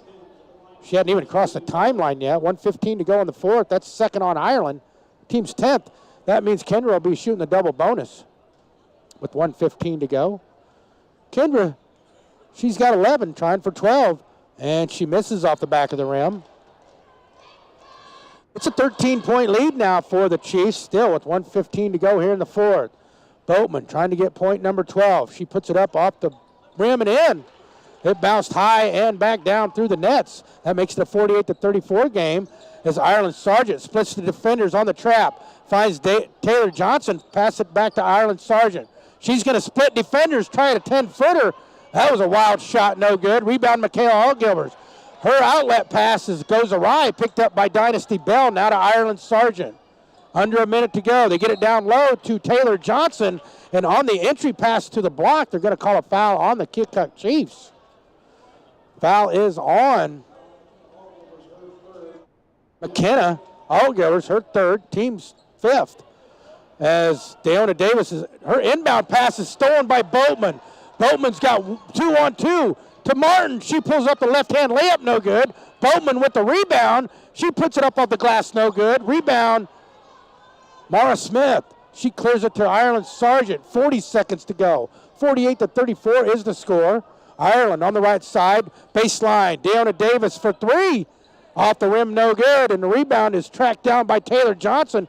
She saves it right to Cameron Atterberg. Cameron crosses the timeline with it, but it's poked away by Ireland Sargent with 26.9 to go. 48-34 is the score. Allie Ames checks in for Katie Martin. I'm going to have to say my Keokuk Chiropractic and Sports Injury Center player of the game, looking like it's going to be the freshman, Kendra Boatman, as Taylor Johnson checks out, and number 20, Hadley Wolf checks in. So on the inbound pass, Wolf knocks it away, and it's going to stay with the Chiefs on the inbound pass. Boatman trying to inbound. They do inbound it to Michaela on the block. Now she kicks it back out to McKenna.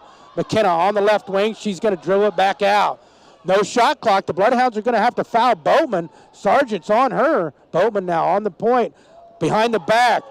Over to Michaela. Chiefs are trying to run out the clock out front to Boatman. 7 seconds. Boatman picks up her dribble. 5 seconds, 3 seconds, 2 seconds, and that's going to do it. The Chiefs win 48-34 over the previously unbeaten Bloodhounds, and Kendra Boatman goes for 12. Cameron Atterberg adds 11. Michaela Allgilvers adds 8 to lead the Chiefs on the night.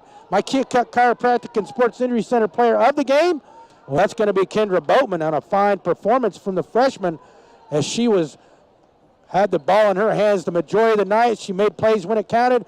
She was all over the floor on defense and on the rebounding end. Congratulations to her. Can't wait to read her stat line from this game. Once again, the Chiefs win 48-34 over the Bloodhounds in the girls' action. Now we're going to gear up for the boys' action next. You're listening to Keokuk Chiefs basketball right here on 1310 AM, 93.3 FM, KOKX. Family dentistry. They're really nice. Everyone there is my friend. They take care of my teeth also. When they clean my teeth, it makes a buzzy noise. Hey, Donovan, can you give me a couple minutes, please? At me. Nice.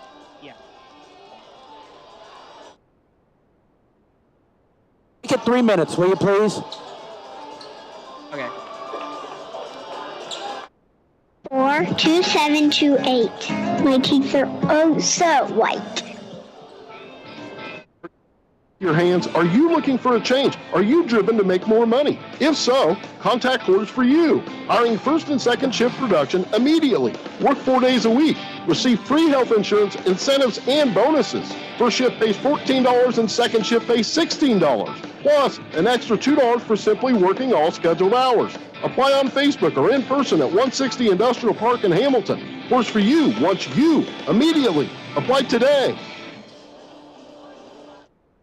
Throughout the decades, so many Cardinals have made their mark with unique nicknames on this organization. And on Friday, July 30th, we celebrate a few of those players with a mystery alumni nickname jersey, courtesy of Maryvale University. That night, 30,000 fans, ages 16 and older, receive a mystery jersey featuring an alumni nickname. Fans won't know which player nickname they'll receive until they walk through the gates. For tickets or details, visit cardinals.com/promotions. Cardinals baseball, time to fly.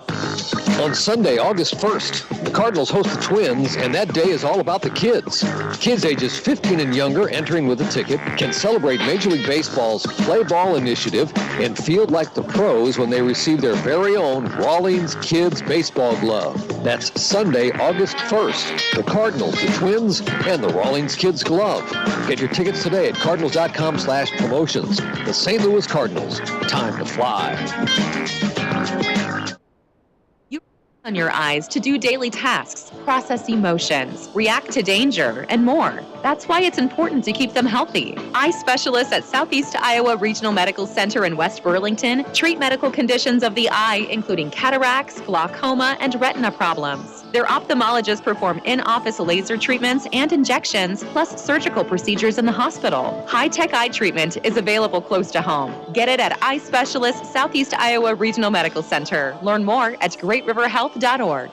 Did you envision yourself with an updated look in 2022? American Eye Care has you covered. We are now offering 50% off a pair of glasses or sunglasses when you purchase a year's supply of contacts, including non-prescription sunglasses. Not a contact wearer and want to have options for your look? Buy one pair of glasses at regular price, get a second pair 50% off.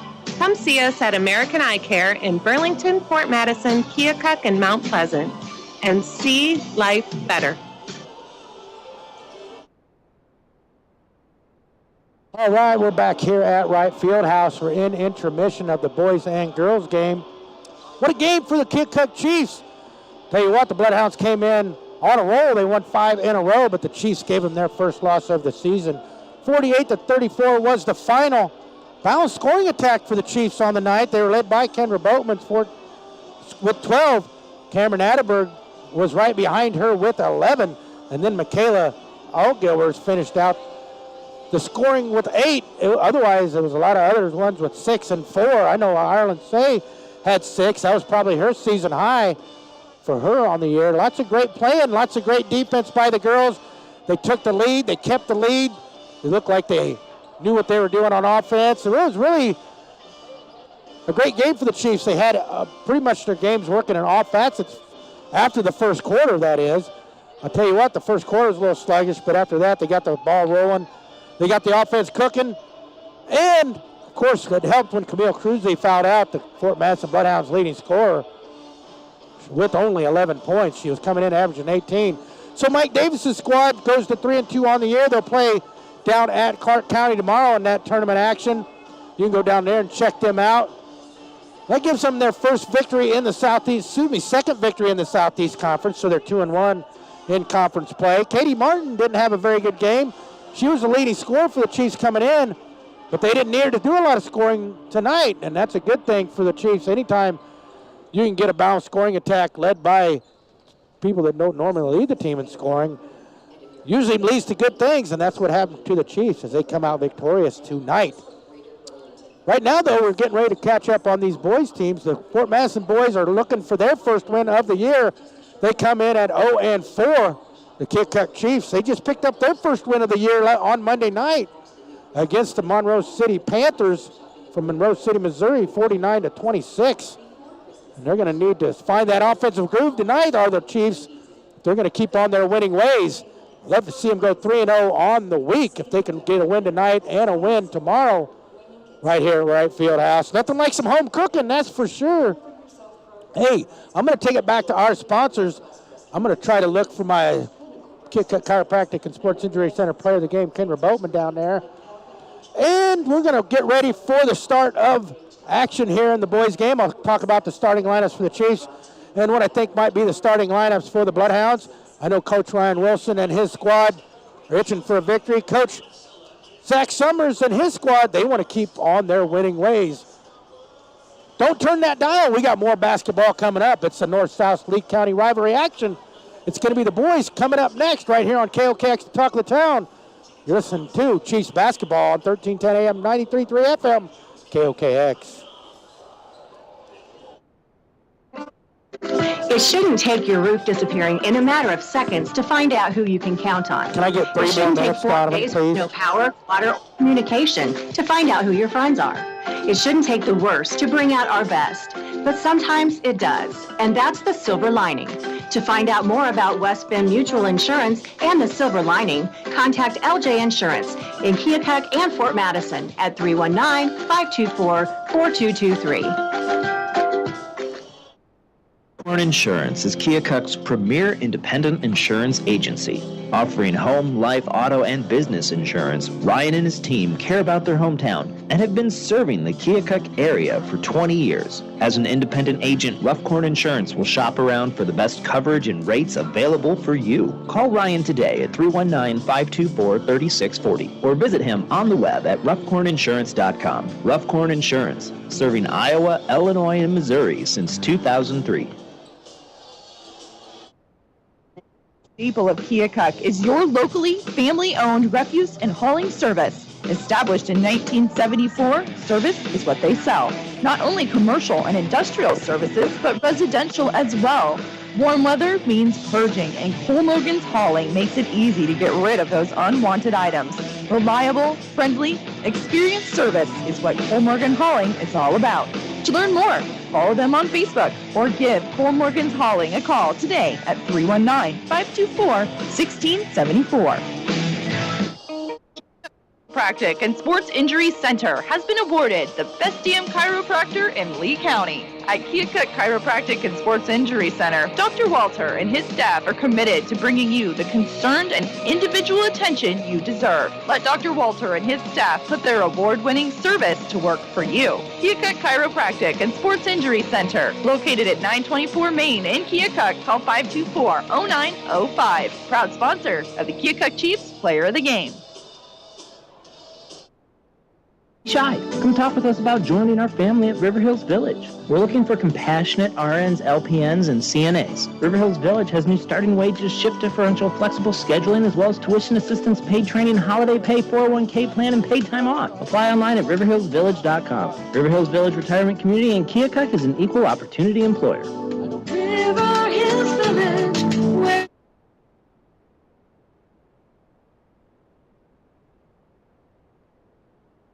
Newberry Towing and Recovery, located in Keokuk and Mount Pleasant, Iowa, has proudly served the tri-state area for over 40 years.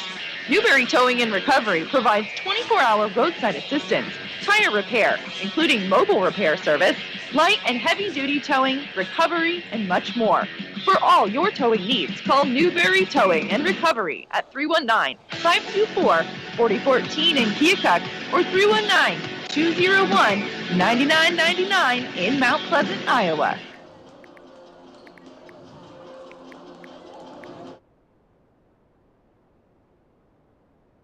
Hey, we're back here at Wright Fieldhouse, still waiting on the action for the boys' game. It was a close one. What wasn't really that close? It was close for about a quarter. The girls, Keokuk Chiefs girls and the Fort Madison Bloodhound girls, is a nice victory for the Chiefs girls tonight. I know Mike Davis and the girls are going to be celebrating in the locker room, but not for too much because they got to go back on the road tomorrow in Clark County and play again tomorrow in that tournament action. Kendra Boatman was our Keokuk Chiropractic and Sports Injury Center player of the game. She finished with a team-high 12, and overall, she just played well in all facets of the game, from defensive to rebounding to controlling the pace to handling the rock. Tell you what, Kendra Boatman, she is the future of the Keokuk girls basketball team, that's for sure. And this is the first time she's a Keokuk Chiropractic and Sports Injury Center player of the game this year. You never know who it's going to be from game to game, and I appreciate watching the girls win, that's for sure. Hopefully we can catch another victory in this second half of the double dip where the boys are going to take on the Fort Madison Bloodhounds coming in. Brenton Horn was our Keokuk Chiropractic and Sports Injury Center last Monday night in a brilliant effort. He had 16 points and 4 of 8 from beyond the arc. He stuffed the stats with 3 steals, 1 steal, 3 assists, and 3 rebounds on the night. They're going to need more of the same from Brenton Horn and his comrades as they face off against a hungry, still yet to win Fort Madison Bloodhound boys basketball team. Bloodhounds got a lot of size. They got a lot of beef. That's something that the Chiefs are going to have to counter. I was talking to Coach Zach Summers earlier, and he says he's got a couple kids waiting to come back to the team. Chase Eklund's just getting off of an injury. He should be ready to start practice around Christmas. And I seen that Lucas Swaney's back at it. He was going to be taking on some action after the Christmas break. He's back out for the team. That's going to give the Chiefs more depth and size as they move into the beginning of the year next year and they finish out the season. I'll tell you what, there's probably more games after the start of the year than there is before the year. So I can't wait till then, but right now I can't wait till we start this basketball game right here Still 3 minutes to go before we get to tip-off. I want to shout out to American Eye Care as I look at the scoreboard. Hey, American Eye Care, they have locations all across southeast Iowa. If you're in need of some contacts, glasses, or just an eye exam, you want to peruse some sunglasses, check out American Eye Care. Hey, the professionals at American Eye Care, they just want to help you see life better. I'm going to go back to my sponsors for a couple more minutes. You're listening to Keokuk Chiefs basketball right here on 1310 AM, 93.3 FM, KOKX. Keokuk South 18th Street is now officially the Road of Honor. Hey, But can I we get still 2 have a minutes, road please, to Donovan? Please, two. The rebuilding this important path to the National Cemetery. Keokuk is honored to be home to Iowa's only national cemetery. More than 6,000 U.S. service men and women lie at rest in these dignified, beautiful grounds. The Road of Honor Committee is committed to making the path to their final resting place just as dignified. Contact the City of Keokuk to learn how you can help today.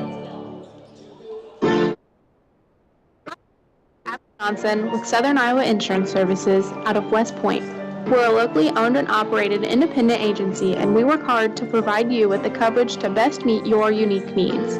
Give us a call at 319-837-6421 and let April, Brittany, or me help you find a reputable company to protect what is important to you.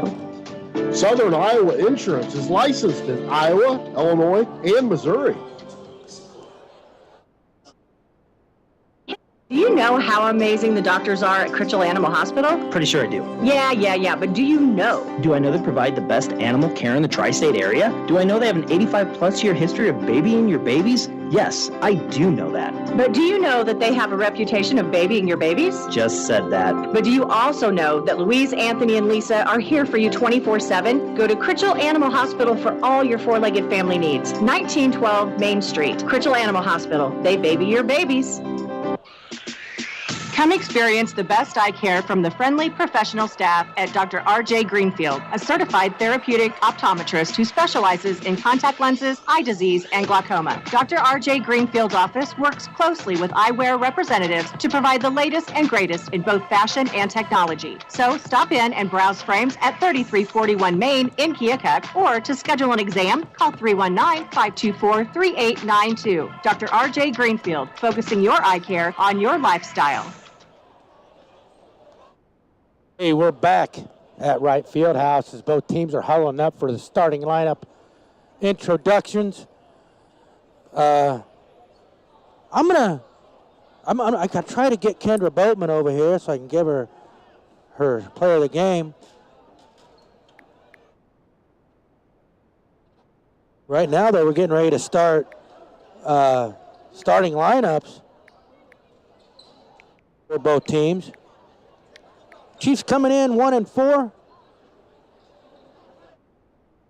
Bloodhounds come in 0-4.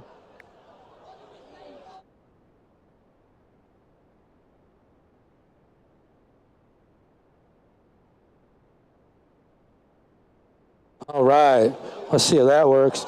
Trying to get Kendra Boatman to come over here and so I can give her my sports injuries. Hey, that's right.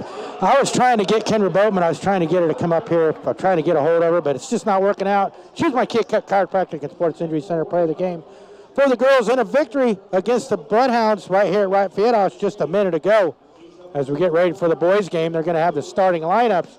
We're going to have the starting lineups for the Bloodhounds on the night. The Bloodhounds are in their away darks with the red trim and the red numbers on the back and the front. The Bloodhounds on the front. And your boys are in the home whites with the purple trim, the big K on the front and the numbers on the back. As Julian Deere will be one guard for the Bloodhounds coming in, the sophomore. The other guard will be number 2, Aiden Boyer, the senior, 6'3". Number 5, Carson Rashid, will be a junior at the guard position. At a forward position, number 10, Leif Boating, a junior. And the big guy in the middle, number 35, another junior, Hunter Cresswell at 6'3". He is the beef in the paint for the Bloodhounds as the Keokuk Chiefs get their shut down the lights here at Wright Fieldhouse, and they're going to do the video collage, I'll call it, on the scoreboard here. where they put the boys up on the video board with them shooting hoops and getting pumped up and ready to play. Hey, let's talk about the boys starting lineup. I tell you what, it's going to be Brenton Horde at one guard. It's a guard-oriented lineup for the Chiefs. Brenton Horde will be at one guard. Diego Garcia, the lone junior, will be at the other guard. The lone senior, Liam O'Donnell, will man the point position. And at the forwards, it's probably going to be Drew Campbell at one forward, the lefty with the sweet stroke, and Blake Chase, another wing player, but he's 6'3", so he's going to try to get down low and grab some boards. But I tell you what, Blake Chase's game is more along the perimeter. He's going to try to nail down some wing threes, maybe some baseline three-pointers, and be active on the boards. The Chiefs have a guard-oriented lineup, and all the guards, they crash the boards. What's one thing they do? Diego, Brenton, and Liam, they're going to have to control the boards and get the ball out on the run for transition baskets. That's how the Chiefs are going to have to score a lot of their points tonight, unless they can start hitting from deep, which they did against the Monroe City Panthers. Boy, they just cracked open the nets against the Panthers. Seemed like it was one three-pointer after another in the second quarter, as they are announcing the starting lineups for the Chiefs as they have the lights off right now. Tell you what, Diego Garcia, he is the face of that team as the junior. I know Liam's a senior, but Diego, he's just a ball of energy out there. He's going to take control of this team and hopefully lead them to a victory. It's the first time watching the boys Fort Madison team this year. Coach Ryan Wilson and his staff, they know what's up. I know that for a fact. So it's an anybody's game. It's going to be a battle as we're going to get ready to get started. Both teams are out there ready to roll. We're going to have tip-off. Somebody got a technical, though, before the game on the Bloodhounds, and that's going to lead to a Brenton Horde free throw, and he misses the first one. Same situation, I think, happened for the Chiefs last Friday against Mount Pleasant as Brenton Horde makes the second one. So the Chiefs get started off with some technical fouls, or probably a technical error on the Bloodhounds bench.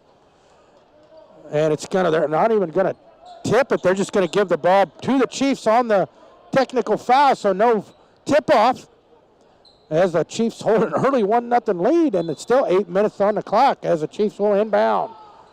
Liam O'Donnell gets it inbound to Blake Chase. Bloodhounds are in a man-to-man half-court defense. Liam takes it from Blake. Now they're on a high screen with Diego. Liam picks up a dribble to Blake on the left point. He's looking back to Liam. Liam hands it off to Diego on the left point. He drives to the free throw line, spins in the lane, pump fake. There's a pass out to Drew Campbell. Baseline three. No good. Rebound Bloodhounds. Loose ball. Rashid picks it up. Carson has it now on the right side.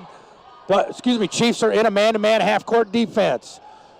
Rashid over to Boating. Boating down on the baseline to Boyer. He holds it high. He's looking down low. Out front to Rashid. Over to Deere. Deere drives into the paint, loses it. Hunter Cresswell picks it up, misses the shot, gets his own rebound, puts it up and in. Cresswell gets the Bloodhounds off to a start. It's a 2-1 Chiefs lead. Bloodhounds, full court pressure, man-to-man style. Now they fall back into half court. Diego on the left side hands it off to Blake Chase. Blake Chase drives into the paint. Skip past to Drew Campbell. Drew Campbell drives all the way across the lane, up and in with the left hand. Nobody stopped Drew Campbell on the penetration. That leads to an easy hoop. It's a 3-2 Chiefs lead as Carson Rashid drives it across the timeline on the right side to Boating. Boating on the right point. Chiefs fall back into 2-3 matchup zone. Bloodhounds swinging around. That's Deere. Skip past to Rashid on the right wing. Rashid dialing up the defense, trying to figure it out. Leaf Boating now on the other side of the court on the left side. Out front to Deere on the point. He picks up his dribble over to Boating on the left side. Boating now. 6 seconds on the shot clock. Rashid to Deere. Deere, 2 seconds. And the Bloodhounds get it off. Boating misses everything. Just fires it off the glass from the baseline, and that's going to be a shot clock violation on the Bloodhounds. It's a 3-2 Chiefs lead as they inbound against the pressure. O'Donnell takes the inbound. Now it's a man-to-man half court as O'Donnell's facing off against Leif Boating. O'Donnell now on the left-hand side to Blake Chase to Drew Campbell. Campbell drives left against Hunter Cresswell. Skip past O'Donnell to Brenton Horde on the right wing. He brings it out to the point. trying to find Diego Garcia, just hanging it off. There's a high screen. Diego now drives into the paint with the left hand, and on the drive, he's going to get fouled on the floor, and that's going to be a inbound underneath the basket for the Chiefs. It's going to be the foul on the Bloodhounds on number, let's see who the foul's on. First team foul on the Bloodhounds. And the Chiefs will inbound. They do to Blake Chase. Over to Diego Garcia. Garcia drives right all the way to the paint, up and in off the glass. It's a 5-2 early lead for the Bloodhounds. Excuse me, the Bloodhounds have 2 team fouls. Foul is on number 5, Carson Rashid. Rashid now to Boating. Boating on the right side. 2-3 zone, they're packing it in on the Chiefs.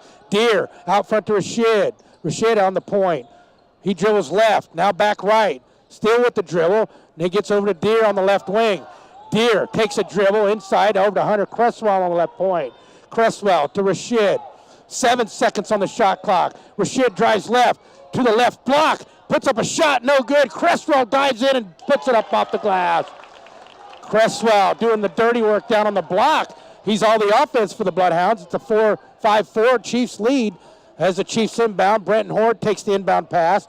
Almost loses it. He's at the point. Over to Liam O'Donnell. O'Donnell drives left to the free throw line. Picks up his dribble over to Diego Garcia on the left wing. Bloodhounds in a man-to-man. Diego goes right to the free throw line. Into the paint. Puts up a shot. No good. Gets his own rebound. Puts it up. Gets it blocked by Hunter Cresswell. And he clears it to Deer. Julian Deer now crosses the timeline on the right. Takes a high screen. Nothing doing. Picks up his dribble over to Leif Boating. Boating on the baseline to Boyer. Boyer out front to Deer on the right point. Deer takes a couple dribbles, swings it out. Now they go over to Boating, to Boyer. They get it down low to Cresswell on the block. He skips it over to Boating, to Deer. Deer, nice feed to Hunter Cresswell on the block, but he loses it. Now he's going to drive right baseline. He's going to put up a shot. On the penetration is Hunter Cresswell, and he's going to be fouled on the shot. And he's going to go to the line for 2. Foul is on number 23.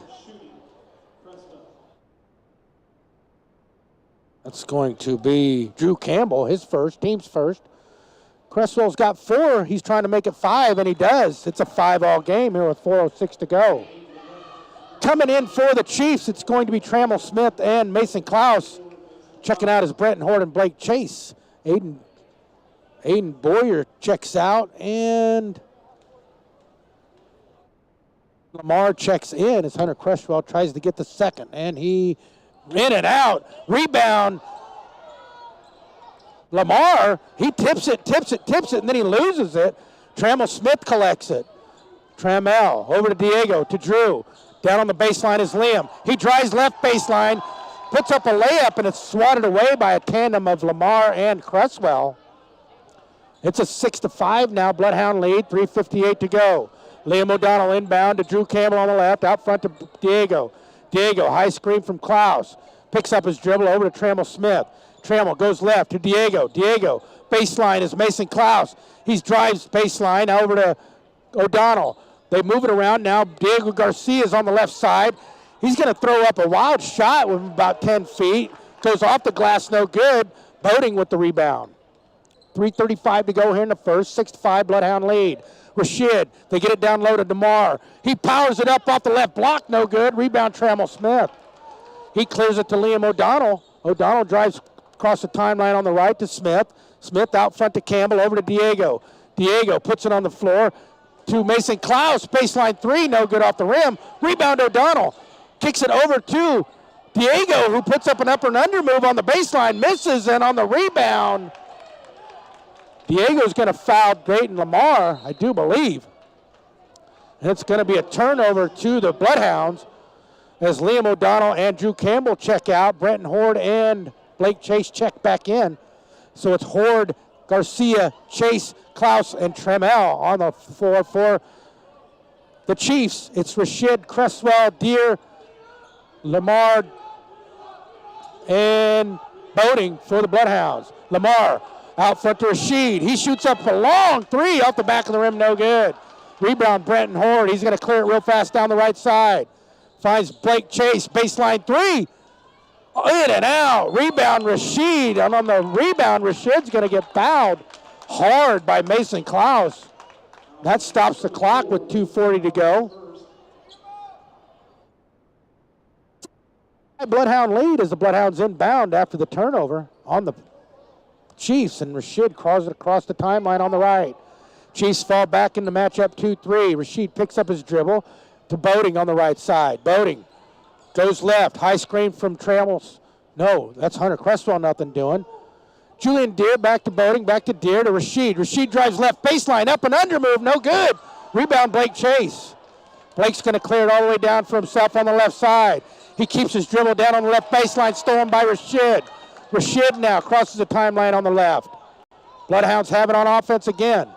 Rashid now on the left point. High screen by Lamar, nothing doing to Deere. Deere on the right to Rashid. Rashid at the point, back to Deere on the right point. There's a loose ball. Deere picks it up to Rashid. Rashid over to Cresswell on the left baseline. Back out front to Rashid, over to Deere. Deere to Boating on the right wing. 10 seconds on the clock. High screen, nothing doing Boating. Pick and roll, nothing happening. Mace Cresswell on the back cut. Rashid, 3 seconds. Drives into the paint. And he traveled on the drive. Carson Rashid's going to get called with the walk, as that's going to make it still a 6-5 lead on the turnover with 1:36 to go. Trammell Smith checks out, and Liam O'Donnell checks back in. Hunter Cresswell checks out, and Aiden Boyer checks in for the Bloodhounds. Bloodhounds now in a 1-2-2 three-quarter court press. Mason Klaus on the right wing goes to put it on the deck, but he travels. 1:25 to go. It's a turnover-laden first quarter for both teams. Similarly, eerily similar to the girls' first quarter. 1:23 to go. Carson Rashid walks it across the timeline on the right side. Over to Aiden Boyer. Over to Julian Deere on the baseline. Out front to Rashid. To Boating. To Boyer on the right baseline. Out front to Rashid. Over to Deere. Deere out front to Rashid. Point three. Off the back of the rim, no good. And on the rebound, they're going to call Lamar over the back. That's going to be his second, team's third. And the Chiefs will inbound against the three-quarter court pressure. O'Donnell to Horde to Diego. Diego, they finally get it across the timeline to Blake Chase on the left side, out front to Diego. Now the point is Brenton Horde over to Diego on the left wing. Diego, one dribble out front to Liam O'Donnell. 48 seconds to go in the first quarter, 17 on the shot clock. Brenton Horde out front to Liam, all the way over to Diego.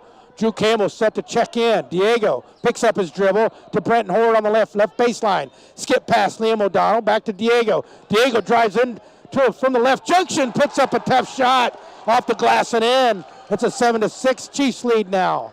Under 25 seconds to go now, no shot clock. Rashid on the left side. He's going to dribble into the paint. Stops, pops, no good off the rim. Rebound Rashid, and he's going to put it up, and he's going to draw the foul on the Chiefs on the offensive board. That's going to make Carson Rashid go to the free throw line. That was on Mason Klaus, his second, team's third. Both teams have three here in the first. 14.6 to go. Rashid 4-2. His first one is up and off the back of the rim, no good. 14.6 to go. Drew Campbell checks in for Mason Klaus with 2 fouls. Chiefs up by 1 as Carson Rashid's trying to tie it up at 7. His second attempt is good. It's all tied at 7. Carson Rashid's first points of the night. And let's see if the Chiefs can get off a last shot before the time runs out here in the first. Finally crossing the timeline is Diego Garcia on the right. 7 seconds. Blake Chase to Diego. Diego drives in to the paint. Puts up a wild shot on the right side trying to get into the lane. And he's going to draw the contact, and he's going to go to the line for 2 with 2.7 to go here in the first. It's going to be the 4th team foul on the Bloodhounds. Fouls on Aiden Boyer, his first, as Hunter Cresswell gets a check back in. Diego's first attempt is off the front of the rim, no good. Diego's had his problems at the free throw line. I know he's working hard at it, but he still shoots just a paltry 25% from the free throw line. His second attempt is in. That gives them a 1-point lead as Rashid takes the inbound all the way to Boating, and they will not get the shot off before the buzzer as the Chiefs take an 8-7 lead after one period here in Wright Fieldhouse. It's still anybody's game against the Lee County rivalry, North and South. That's what's up. It's the Bloodhounds and the Chiefs. The Chiefs lead by 8-7 after one. Just the Chiefs basketball on 93.3 FM, 1310 AM, KOKX. House & Sons in Keokuk, they're all about community and family, making sure that your family has the comfort and care that they need. The Kraus & Sons Fall Canned Food Drive is now in full swing. Bring a non-perishable canned food item down to the shop at 1012 Main Street in Keokuk to donate. Speaking of caring, right now with the purchase of a Kraus Comfort Care Package, you'll receive a free carbon monoxide alarm to help keep your family safe. Contact Kraus & Sons today at 319-524-3714. Back here at Wright Fieldhouse. You heard that right. That's the buzzer. That signals the start of the second quarter. Your Keokuk Chiefs hold an 8-7 lead. They got a 1-point lead thanks to Diego Garcia's 5 points in that first quarter. It's followed by Drew Campbell with 2. And then number 30 has 1 on the free throw attempt. That's Brenton Horde. So we're getting ready to start this second quarter. The Chiefs will have it. And they'll inbound. Liam O'Donnell inbounds. The Bloodhounds fall back into a half-court defense. Looks like a matchup 2-3. Chiefs swinging around the perimeter. Drew Campbell to Trammell Smith. He takes a dribble over to Liam O'Donnell. He drives left to the left junction. Now kicks it out to Brenton Horde. Brenton all the way over on the right to Trammell Smith. He drives left, back to the right. Drives into the lane. Puts up a tough shot. He went into the lane, put his back to the basket and threw it up over his head, but he's going to draw the contact. Foul is on number 2. His second foul right in a row, it seems like. As Trammell Smith will go to the line, 4-2. Trying to make it a 9-6 game. Trammell Smith's shot is off the back of the rim, no good. Trammell doesn't get to the line a lot, and he is 1 for 2 on the year coming in. He's going to try to go 2 for 4 if he can make this one, and it's up and off the back of the rim, no good. Rebound Cresswell. He's going to kick it out to Rashid. Rashid's going to cross the timeline on the left. 7:30 to go. Just getting started here in the second. It's an 8-6 Chiefs lead. Boating out front to Rashid. He's going to hand it off to Boyer. He goes right. Picks up his dribble on the point to Boating. Boating to Rashid. Rashid drives in the lane from the free throw line, up and in. No stopping Carson Rashid on that drive to the hole. It's an 8-all game. Liam O'Donnell now crosses the timeline on the left. Now he goes right to the middle of the point. Man-to-man defense for the Bloodhounds, it looks like. No, they're still in maybe a 1-2-2, 2-3, kind of like disguised zone trap. Trammell Smith wide open, finds Drew Campbell on the baseline to Brenton Horde on the baseline. Little in and out action. Now Brenton Horde goes to the left wing, out front to Trammell Smith. 7 seconds on the shot clock. Liam drives to the junction, kicks out to Brenton Horde. Tough 10-footer, no good. Rebound Drew Campbell. Hands it off to Trammell Smith. Blake Chase, baseline 3 off the front of the rim, no good. Trammell Smith knocks it loose, corralled by Carson Rashid. We're all tied at 8, 6:20 to go. Rashid drives right, hands it off to Boating, out front to Rashid. He almost loses it, gets it back. Now he's on the left point to Deere. Deere to Rashid, over to Leaf Boating on the right wing. They're trying to get it down low to Cresswell on the block. They do! And he turns and powers it up and in. He's got 6. Excuse me, I think he's got 8 to lead the team. Hunter, as Blake Chase takes the pass to Trammell Smith. Baseline, puts up a shot, in and out. Rebound Julian Deere. Deere crosses the timeline with the dribble to Leaf Boating. He pump fakes, takes a shot, no good. Rebound Drew Campbell. 10-8 Bloodhounds lead. Brenton Horde drives across the timeline on the left, picks up his dribble, shoots it over to Liam O'Donnell to Drew Campbell on the left point. Over to Trammell Smith. Trammell drives to the point to Brenton Horde. Brenton Horde launches a 3! Bang, bang, bang. Brenton Horde for 3. Gives the Chiefs another 1-point lead, 11-10. Rashid. Chiefs fall back into a 2-3 matchup. Leaf Boating pump fakes back out front to Rashid. They get it down in the paint to Hunter Cresswell. He drives to the block, skip past Julian Deere, baseline three, rattles it home. So back-to-back threes by both teams, makes it a 13-11 Bloodhound lead. As Blake Chase crosses the timeline off the press to Trammell Smith on the baseline. Out front to Blake Chase, and he tries to split a defender, and he's going to be bumped, I do believe, by number 10, Leif Boating. That stops the clock with 4:59 to go. 16 foul, first on Leif, as Trammell Smith checks out for the Chiefs, and Diego Garcia checks back in. Aiden Boyer checks out for the Bloodhounds, and a new fresh face comes out there, number 24, Nathaniel Swigert for the Bloodhounds. High screen from Blake Chase. Brenton Horde with a three-pointer from the right wing, no good. Rebound Cresswell. He clears it to Rashid down the left side. Bloodhounds lead by 2, 13-11. Now Rashid setting up an offense against the man-to-man defense by the Chiefs on the half-court style. Rashid skips it over to Deere, almost stolen by Garcia. Deere on the left point, picks up his dribble out front to Rashid, back over to Boating on the right side. Boating takes the dribble over to Rashid on the point. Rashid drives right to the junction, now back out. Guarded by O'Donnell. High screen Swigert, now on him is Horde. Rashid still with the dribble, puts it up with the right hand. Tough layup by Carson Rashid. That pushes the lead to 15-11 Bloodhounds. Drew Campbell on the left side, picks up his dribble. Gets into the paint to Diego Garcia. He's making a move. He misses the jumper. Nice D by the defense by the Bloodhounds right there. As they stone Diego Garcia on the drive. Now the Bloodhounds have it on their end. Boating out front to Swigert to Rashid. Rashid's had the hot hand. Really driving into the paint and scoring for the Bloodhounds to take a 15-11 lead. With 3:48 to go, Julian Deere, 15 seconds on the shot clock. Back to Rashid. He holds it high out on the point. 9 seconds. He's going to drive to the left junction, kick out to Deere. Back to Rashid. Rashid's going to drive into the lane again from the right, and he travels. He was a little out of control there as he went in from the left junction with the right hand, got down to the block almost, and then he hop-skipped without dribbling, and that's a turnover back to the Chiefs. As the Chiefs will inbound, again, the Bloodhounds have some sort of three-quarter court press. Trammell Smith kicks it over to Drew Campbell, baseline. He drives baseline, picks up his dribble. Now he's caught. He turns, skip past to Trammell Smith on the right baseline. Back out front to Blake Chase, to Trammell Smith. Almost had a steal, did Carson Rashid on Trammell Smith, but they're going to call a reach in. Rashid doesn't like the call, but they're going to call a foul on him. That's a 17th foul, and Trammell Smith will go to the line once more. Trammell's 0 for 2 on the night. It looks like Zach Summers is going to call a timeout with 3:15 to go here in the second.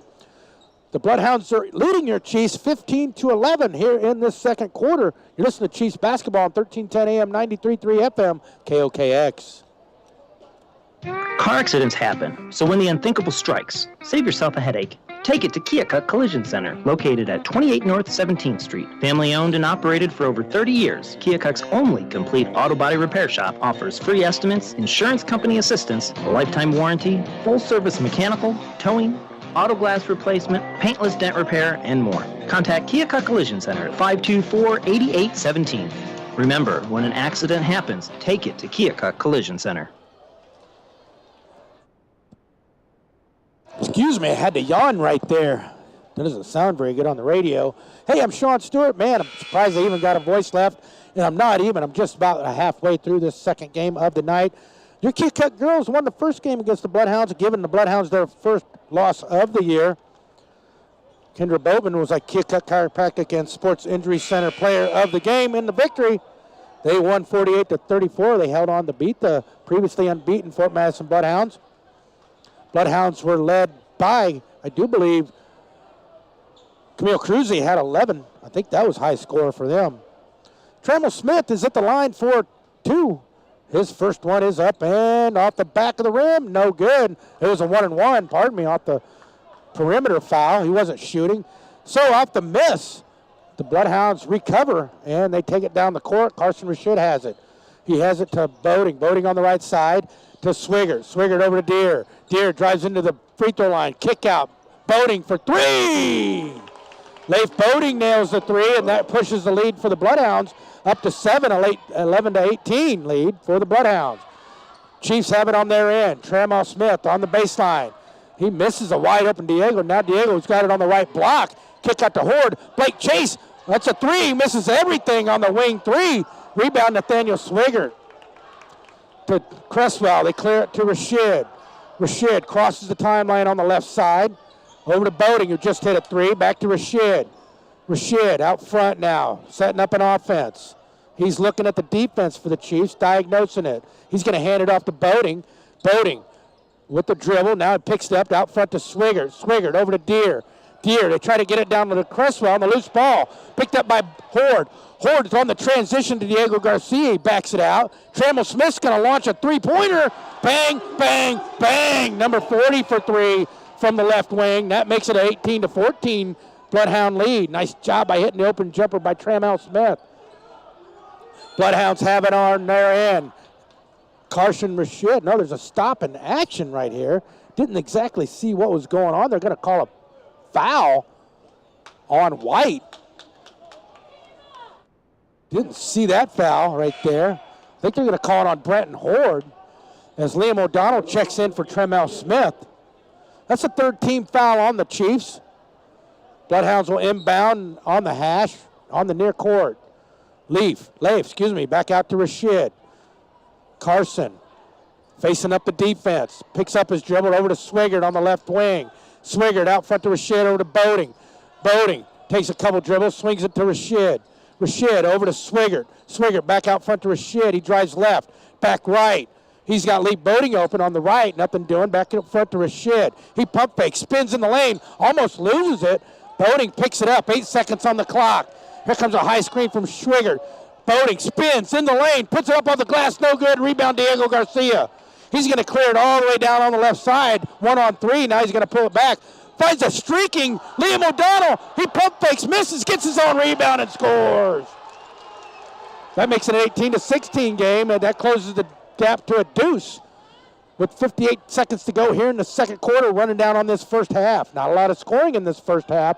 Rashid over to Leaf Boating, back to Rashid. The Chiefs in a 2-3 matchup. Rashid drives into the free throw line paint and puts up a 15-footer.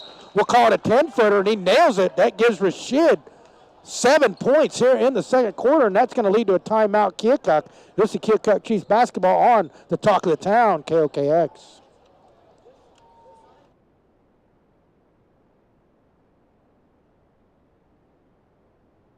Hey, we're going to keep it here, right here at Wright Fieldhouse. Sean Stewart, voice of Keokuk Nation, all year long. Once again, the girls won thanks to a great performance by Kendra Boatman on the night, the freshman. She was my Keokuk Chiropractic and Sports Injury Center player of the game in the 48-34 victory in that first part of our double dip tonight. Another shout out to Michaela Altgiller. She had 8 season high. Also, Cameron Adberg chipped in 11. I do believe that was a season high for her as well. As the Keokuk girls go 2-2 on the year, the Bloodhounds fall to 4-1. The Keokuk girls will play tomorrow at Clark County. Right now, though, it's the boys' action. We're in the bottom half of the second quarter, I'll say, getting close to halftime. The Chiefs are down by 4 to the Bloodhounds, 20-16. As I look out to the scoreboard, I want to shout out to American Eye Care. Hey, the folks at American Eye Care, they got locations all across southeast Iowa, and they just want to help you see life better. As Diego Garcia takes the inbound pass, he's on the left wing, out front to Brenton Horde. 28 seconds on the shot clock, 32 seconds on the play clock. Baseline is Drew Campbell. He's trapped over there. He's still with the dribble. Nice cut by Diego to the right block. Now he's going to give it to Drew Campbell. Back on the baseline is Diego. He's going to drive baseline, skip out to Brenton Horde. Right wing three. Good! Bang, bang, bang! Number 30, Brenton Horde, with his second three of the first half, and that cuts the lead to 1, 19-20. The clock is under 7 seconds. Rashid. Here comes a high screen from Cresswell. Nothing doing. Rashid, 2 seconds. He's going to penetrate right junction jumper. It's off the rim, no good. After 1 half of play, it's anybody's game. It's a 20-19 Bloodhound lead. You're listening to Keokuk Chiefs basketball right here on 1310 AM, 93.3 FM, KOKX. Who really has the best beef? Meet the facts. Fact. High beef standards are so. Can I get 3 minutes, please? Have to be hand selected. And only about 6% of all beef is able to bear the Hy-Vee brand. Only 6%. Many claim to have the best beef, but it's time to meet the facts. For more details on Hy-Vee's strict standards, go to meetthefacts.hyvee.com. Hy-Vee has the best beef guaranteed. Introducing the Kumho Tire $70 instant rebate available exclusively at T.O. Haas Tire. Enjoy a smooth, comfortable ride, exceptional handling, superior all-weather performance, and enhanced braking characteristics with a new set of Kumho tires, and put $70 back in your pocket instantly. See store for qualifying tires or go to tohaas.com. T.O. Haas, Tire and Auto, a tradition of trust. Family dentistry. They're really nice. Everyone there is my friend. They take care of my teeth also. When they clean my teeth, it makes a buzzy noise. Everyone smiles at me, and I smile back at them. I love Greenwell Family Dentistry. You should too. They're the best dentists around. Call them today. 524-2728. My teeth are oh so white. Are you good with your hands? Are you looking for a change? Are you driven to make more money? If so, contact Coors for You. Hiring first and second shift production immediately. Work 4 days a week. Receive free health insurance, incentives, and bonuses. First shift pays $14 and second shift pays $16. Plus, an extra $2 for simply working all scheduled hours. Apply on Facebook or in person at 160 Industrial Park in Hamilton. Coors for You wants you immediately. Apply today. Throughout the decades, so many Cardinals have made their mark with unique nicknames on this organization. And on Friday, July 30th, we celebrate a few of those players with a mystery alumni nickname jersey, courtesy of Maryvale University. That night, 30,000 fans, ages 16 and older, receive a mystery jersey featuring an alumni nickname. Fans won't know which player nickname they'll receive until they walk through the gates. For tickets or details, visit cardinals.com/promotions. Cardinals baseball, time to fly. On Sunday, August 1st, the Cardinals host the Twins, and that day is all about the kids. Kids ages 15 and younger entering with a ticket can celebrate Major League Baseball's Play Ball initiative and feel like the pros when they receive their very own Rawlings Kids Baseball Glove. That's Sunday, August 1st. The Cardinals, the Twins, and the Rawlings Kids Glove. Get your tickets today at cardinals.com/promotions. The St. Louis Cardinals, time to fly. Hey, we're back here at intermission at Wright Fieldhouse. It's a double dip tonight. It's the Lee County rivalry. It's North versus South. And the South got the better of the North in the girls' action. The girls won thanks to Kendra Boatman's 12 points for Kendra Boatman. Cameron Atterberg added 11. Michaela Altgivers throwed in 8. All season highs for those three. Tell you what, Mike Davis get that team on a roll. They're 2-1 in Southeast Conference play so far. I know he's shooting for another Southeast Conference championship. That's one of the goals he gets every year, and they're right in it, that's for sure. This game, however, is anybody's game. It's 20-19 here at intermission. The Bloodhounds hold a slim 1-point lead. Let's go over the scoring in that first half a little bit. It was an 8-7 game after one. And both teams kind of evenly matched, kept it close. And a little bit more scoring in that second quarter. I think the Bloodhounds scored, let's see, about a 12-12 each. They both scored 12 points in that second quarter. Scoring for the Keokuk Chiefs, they were led by Brenton Horde with 7. Diego Garcia chipped in 5. Otherwise, it was balanced scoring around the way. For the Bloodhounds, it was Carson Rashid with 7, and the big man in the middle, number 35, Hunter Cresswell, led the Bloodhounds with 8 in that first half. He was tough to handle for the Bloodhounds early. They kind of went away from him, though, as he went to the bench. Hey, the second half, let's talk about that. I tell you what, this is a game. It's anybody's game. Both these teams, they want to win bad. The Chiefs, man, they need to make open shots, keep from turning the ball over so much. The Bloodhounds are they want to string them out on the offensive end, get in the lanes, and they want them driving in. And then they want to bottleneck them into the paint. You can tell that's what the Bloodhounds' defensive tactic is in that first half anyway. Try to get some turnovers from trapping on the half-court side. And the Keokuk Chiefs, they just got to, on defense, got to keep the ball out of the block, which is where Hunter Cresswell did the most of his damage. And they really got to eliminate Carson Rashid's driving into the lane. He scored all of his points on drives into the lane, especially from the top of the key, where he was just able to spin, dive in, and put up a 5 to 10 footer, and he was great at that the first half. The Chiefs on offense this half, they just got to hit open jumpers. I want to see them get Brent Horde more involved in the offense. Diego's doing his thing, driving into the paint. The Chiefs are doing a good job, though, with the cuts. Every now and then you'll see a backdoor cut. You'll see a guy flash open. They just got to learn when the right time is to feed that guy the ball on that cut for an easy bucket. Maybe we'll see some more of that in the second half. Also, it all comes down to rebounding and free throws probably in the end. The Chiefs need to shoot better at the free throw line, and they need to box out better on the defensive end. The Bloodhounds got a lot of offensive rebounds. I know that's an issue for them when they're undersized, but they've been doing a good job of it all year long. Let's see if they can do more of that here in the second half. Mason Klaus is kind of in the mix there. The freshman, he picked up 2 quick fouls. He kind of provides a lot of beef down there on the block for the Chiefs. Drew Campbell did a great job of rebounding there for the Chiefs from the wing position. Also, got to keep more the same if you're the Chiefs, that's for sure. Right now, though, it's still 1-point game. I can't wait to get this second half started. I'm going to start thinking about my Keokuk Chiropractic and Sports Injury Center, the game on the boys' side. And while I keep thinking about that, I'm going to roll to a break. That's what's up. We still got 3 minutes before we tip off in the second half.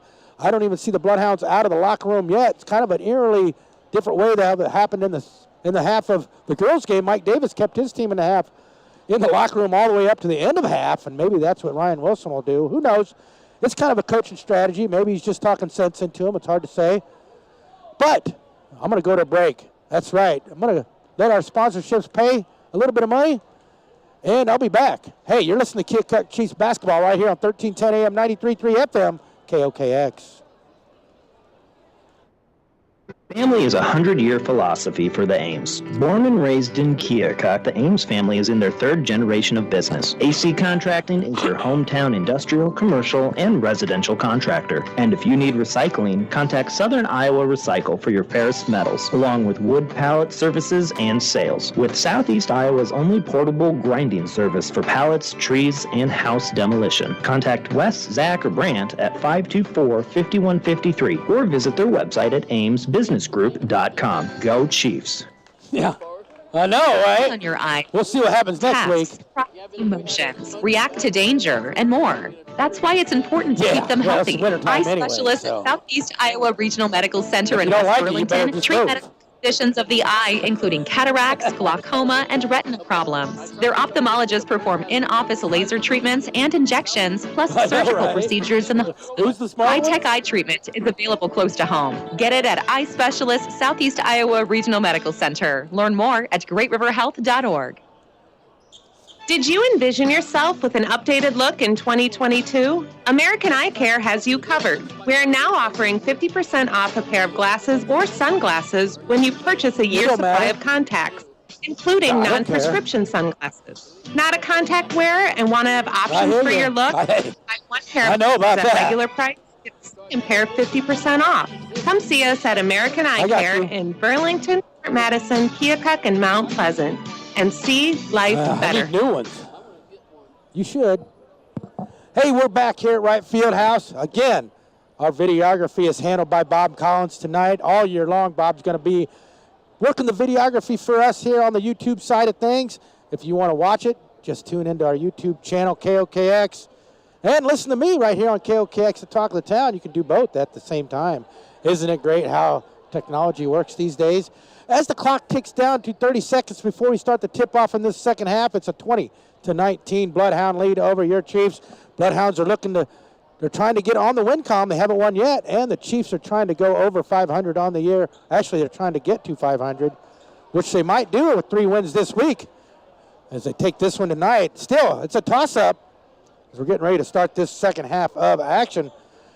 As the Chiefs players have hit the floor, there's a little weird deal before the game, and that's because there was a technical issue with the Bloodhounds bench, and Brenton Horde shot 2 technical free throws before the game, made 1, and they didn't get the tip. They just gave the ball to the Chiefs thanks to the technical foul. The same thing happened to the Chiefs on Friday night, last Friday, against the Mount Pleasant Panthers, if you were aware of that. So the Bloodhounds will have it first possession of the second half, and they enter the ball into action. They swing it around the perimeter. Leaf Boating has it on the left side. Carson Rashid goes down on the block. His Hunter Cressway fires one up off the left block. No good. Rebound, Brenton Horde. Brenton's going to clear himself down the floor. Tremont Smith gets to start in the second half. Finds Drew Campbell, point 3. Off the front of the rim, no good. That's a great shot by Drew. He just couldn't hit it. Rebound cleared away by Julian Deere. Over to Rashid on the right side. Out front to Deere. Deere over to Leif Boating. Leif out front to Deere on the point. Looks like a matchup 2-3 zone for the Chiefs.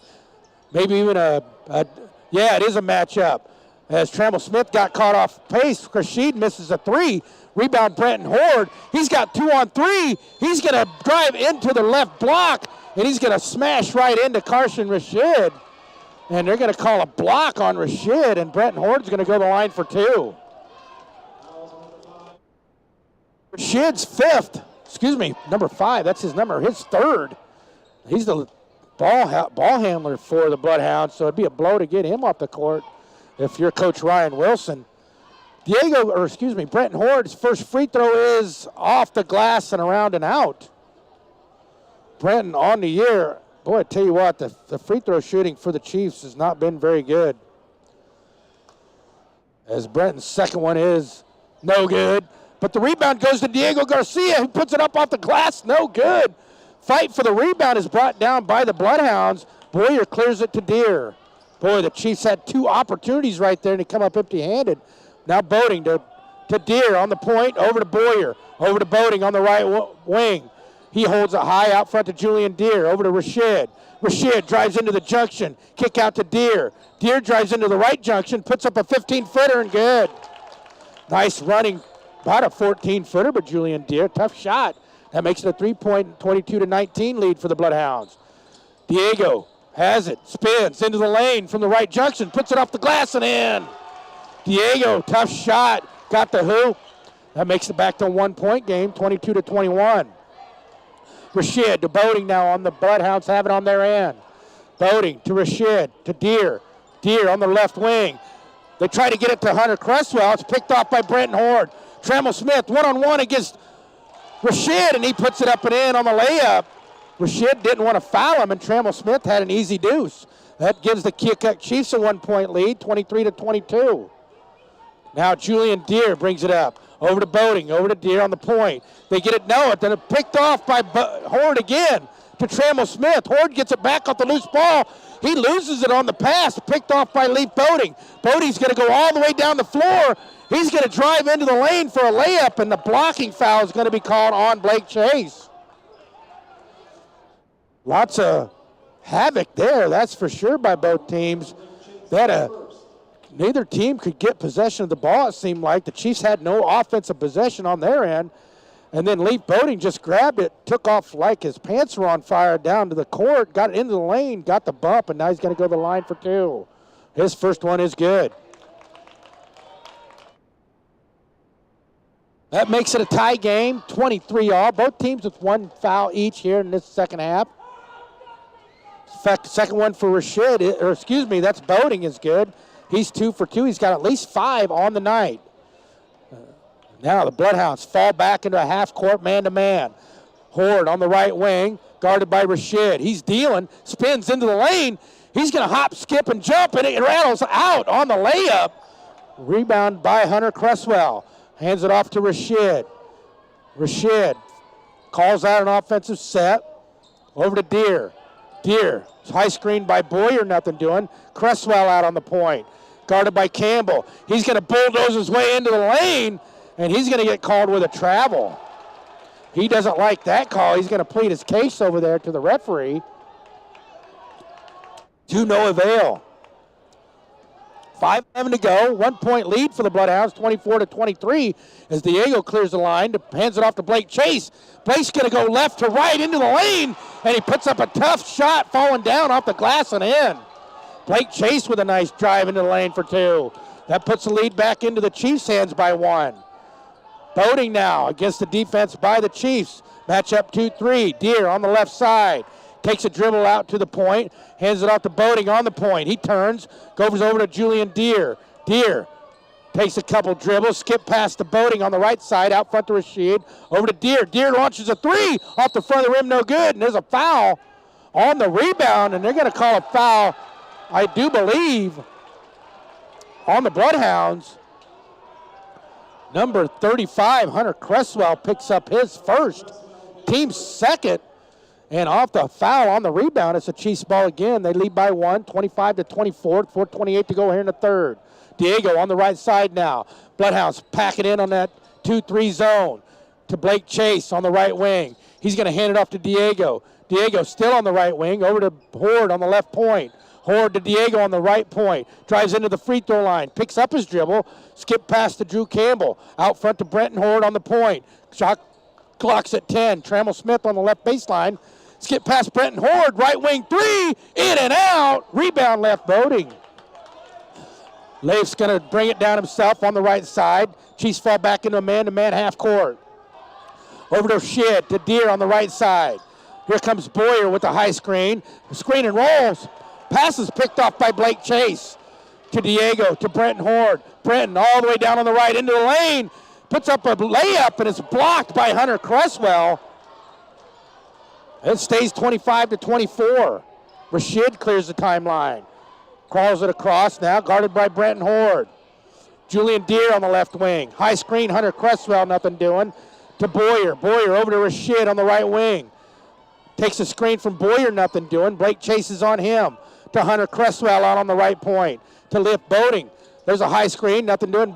Cresswell takes a pass. Now they skip it across. Rashid with the 3. Off the rim, no good. Boyer with the rebound. To Deere now on the right wing. That resets the shot clock at 30. 2:59 to go here in the third. Chiefs lead by 1, 25-24. Deere's making a move. Finds Aiden Boyer on the right baseline to Hunter Cresswell now from Deere on the right point. He finds a wide open Leif Boating. He misses the layup, and he gets his own rebound. Nice pass by Hunter Cresswell. Boating couldn't finish the deal. Now Rashid, they're trying to get Leif, they're trying to get Cresswell on the block. Out to Boyer, back to Rashid. Reset shot clock, and there's a travel on Carson Rashid as he twisted his ankle right there. Looks like he might have stepped on a foot or something. And he's going to shake that off, and that's going to be a turnover back to the Chiefs with 2:30 to go here in the third as Blake Chase and Trammell Smith check out. Liam O'Donnell and Mason Klaus check in for the Chiefs. Carson Rashid checks out. And Dayton Lamar checks in, the 6'5" center for the Bloodhounds. Keokuk Chiefs have it on their end. Mason Klaus dribbles it out from the right baseline to the right point. Now to Liam O'Donnell on the point. Over to Brenton Horde on the right point. In the lane is Diego Garcia. He takes a couple dribbles, spins, puts it up over Hunter Cresswell and in. That gives Diego 8 now on the night. That's a 3-point lead for the Chiefs with 2 minutes to go here in the third, 27-24. Julian Deere now with Boating. Back to Deere. Free throw line is Dayton Lamar. And he travels. Looked like he might have been tripped up. No call. They get the travel, though, on Dayton Lamar, and that's another turnover. 3 turnovers in a row for the Bloodhounds. Leads to another possession for the Chiefs. Drew Campbell checks out, and Brenton Horde checks out as Blake Chase and Trammell Smith check in with 1:53 to go here in the third. Diego takes the ball out the inbound, gets it back to Blake Chase. Now the Chiefs are on the offensive end. Trammell Smith on the left wing, out over to Mason Klaus. He hands it off to Diego Garcia on the point, to Blake Chase on the right baseline, out front to Diego. Diego penetrates in the lane, skip out to Trammell Smith. Mason Klaus, right baseline. He drives, kick out to Liam O'Donnell. Shot clock's at 13. Blake Chase drives from left to right into the paint, and he misses a layup. Rebound Dayton Lamar, and Blake Chase fouls him. That was a silly foul on Blake Chase. Second team foul on the Chiefs. 11, second on Blake Chase. 27-24 with 1:23 to go here in the third. Chiefs lead by 3. Julian Deere over to Leif Boating on the right side. High screen Lamar, nothing doing. Boating picks up his dribble And they're going to call another offensive foul on Hunter Cresswell as he pushes Mason Klaus to the deck. That's going to be Hunter's second, team's fourth, with 1:12 to go. And the Chiefs will have it on the turnover. Diego hands it off to Liam. He crosses the timeline over to Blake Chase on the left side. Out front to Diego on the right point. Diego goes left. Over to Trammell Smith. He's going to shoot a right wing three. Bricks it off the backboard. Rebound, Leif Boating. He's going to clear it himself on the right side. Man-to-man now. Liam O'Donnell's got him. Leif's going to drive left all the way down to the baseline, and they're going to call a push on Liam O'Donnell on Leif Boating on the drive to nowhere, basically. And that's going to be the third team foul on the Chiefs. First on Liam. As Drew Campbell checks back in and Blake Chase checks out. Diego Garcia checks out. Brent Horde checks back in. The Bloodhounds will inbound underneath the basket on the right-hand side. Deere gets it into Boyer to Boating on the left baseline. Out front to Boyer, kicking on over to Deere on the right side. He takes a couple dribbles, doesn't shoot the left wing three. Out front to Hunter Cresswell. Hunter's guarded by Drew Campbell. He goes right, kicks it out to Deere. Deere with a three off the front of the rim, no good. Rebound, Liam O'Donnell. He's going to clear it to Brenton Horde. He's going to push the pace. He's going to stop at the junction, now kick it out. Liam O'Donnell to Mason Klaus, who flashes on the right side. Mason misses the pass. There's a loose ball. Brenton Horde's going to track it down, but it's going to be an over to back. Cole, I thought it was deflected right there, but they're not going to call a deflection. They're just going to give the ball to the Bloodhounds on the over and back. I don't know about that call. 18 seconds to go. The Bloodhounds will inbound. Boyer takes the inbound pass. 17 seconds, 15 seconds. Deere has it to Boyer, over to Boating on the right wing. He looks high, screened by Lamar, nothing doing. Out front to Cresswell, 7 seconds. Cresswell, guarded by Klaus. Cresswell's driving in the lane, puts it up, no good.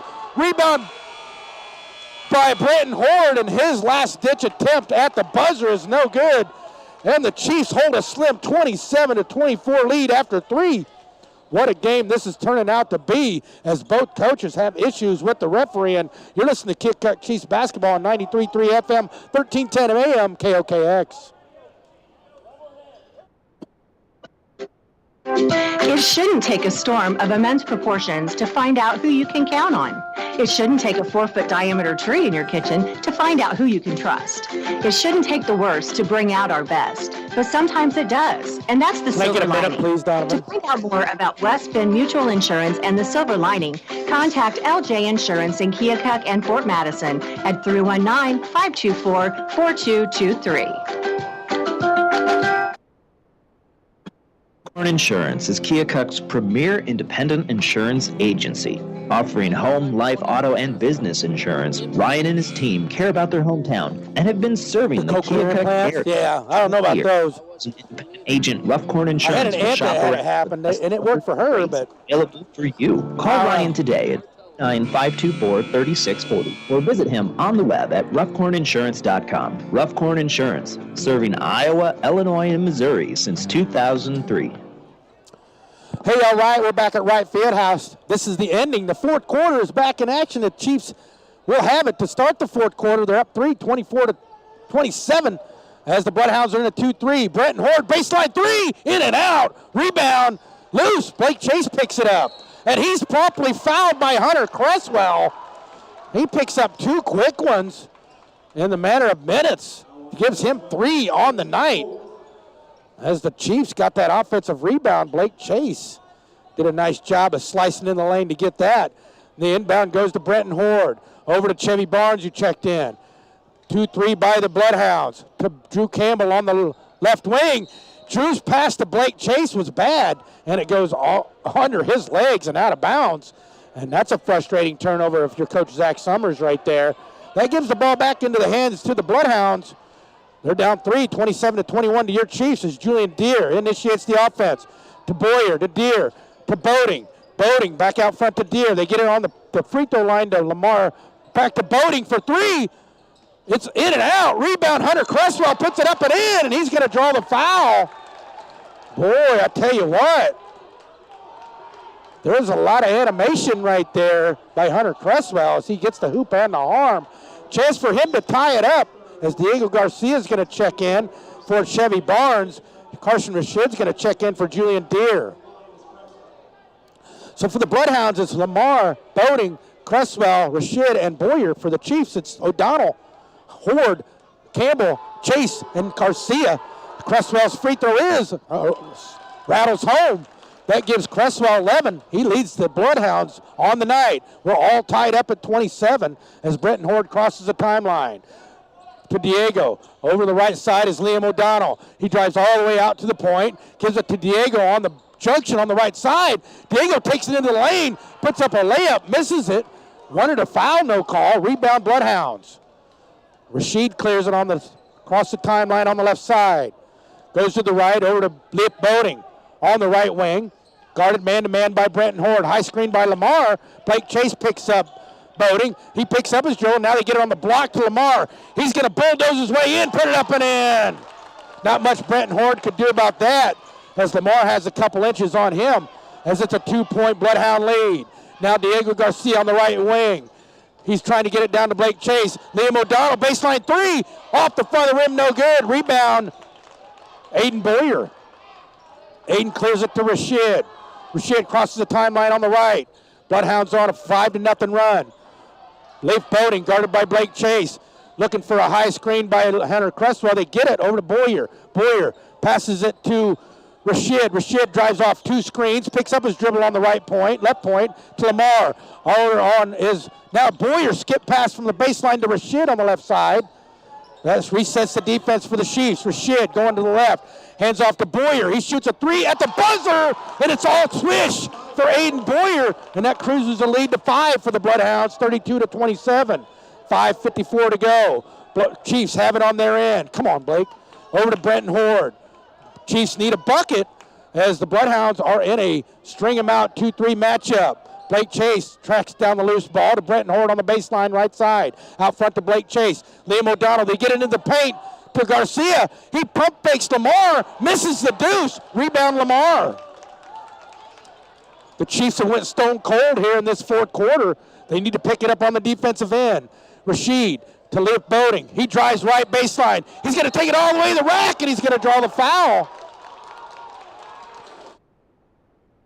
There's nobody in the way of Leif Boating as he took it from the right wing, and he dusted a couple Chiefs on the way to the rack.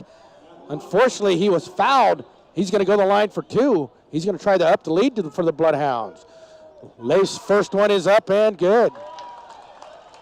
That increases the lead to 6 with 5:09 to go as Mason Klaus checks in for Drew Campbell.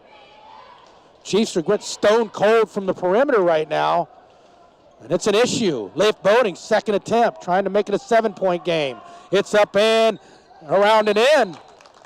And we're going to have something on the floor. They're going to pick it up off the floor.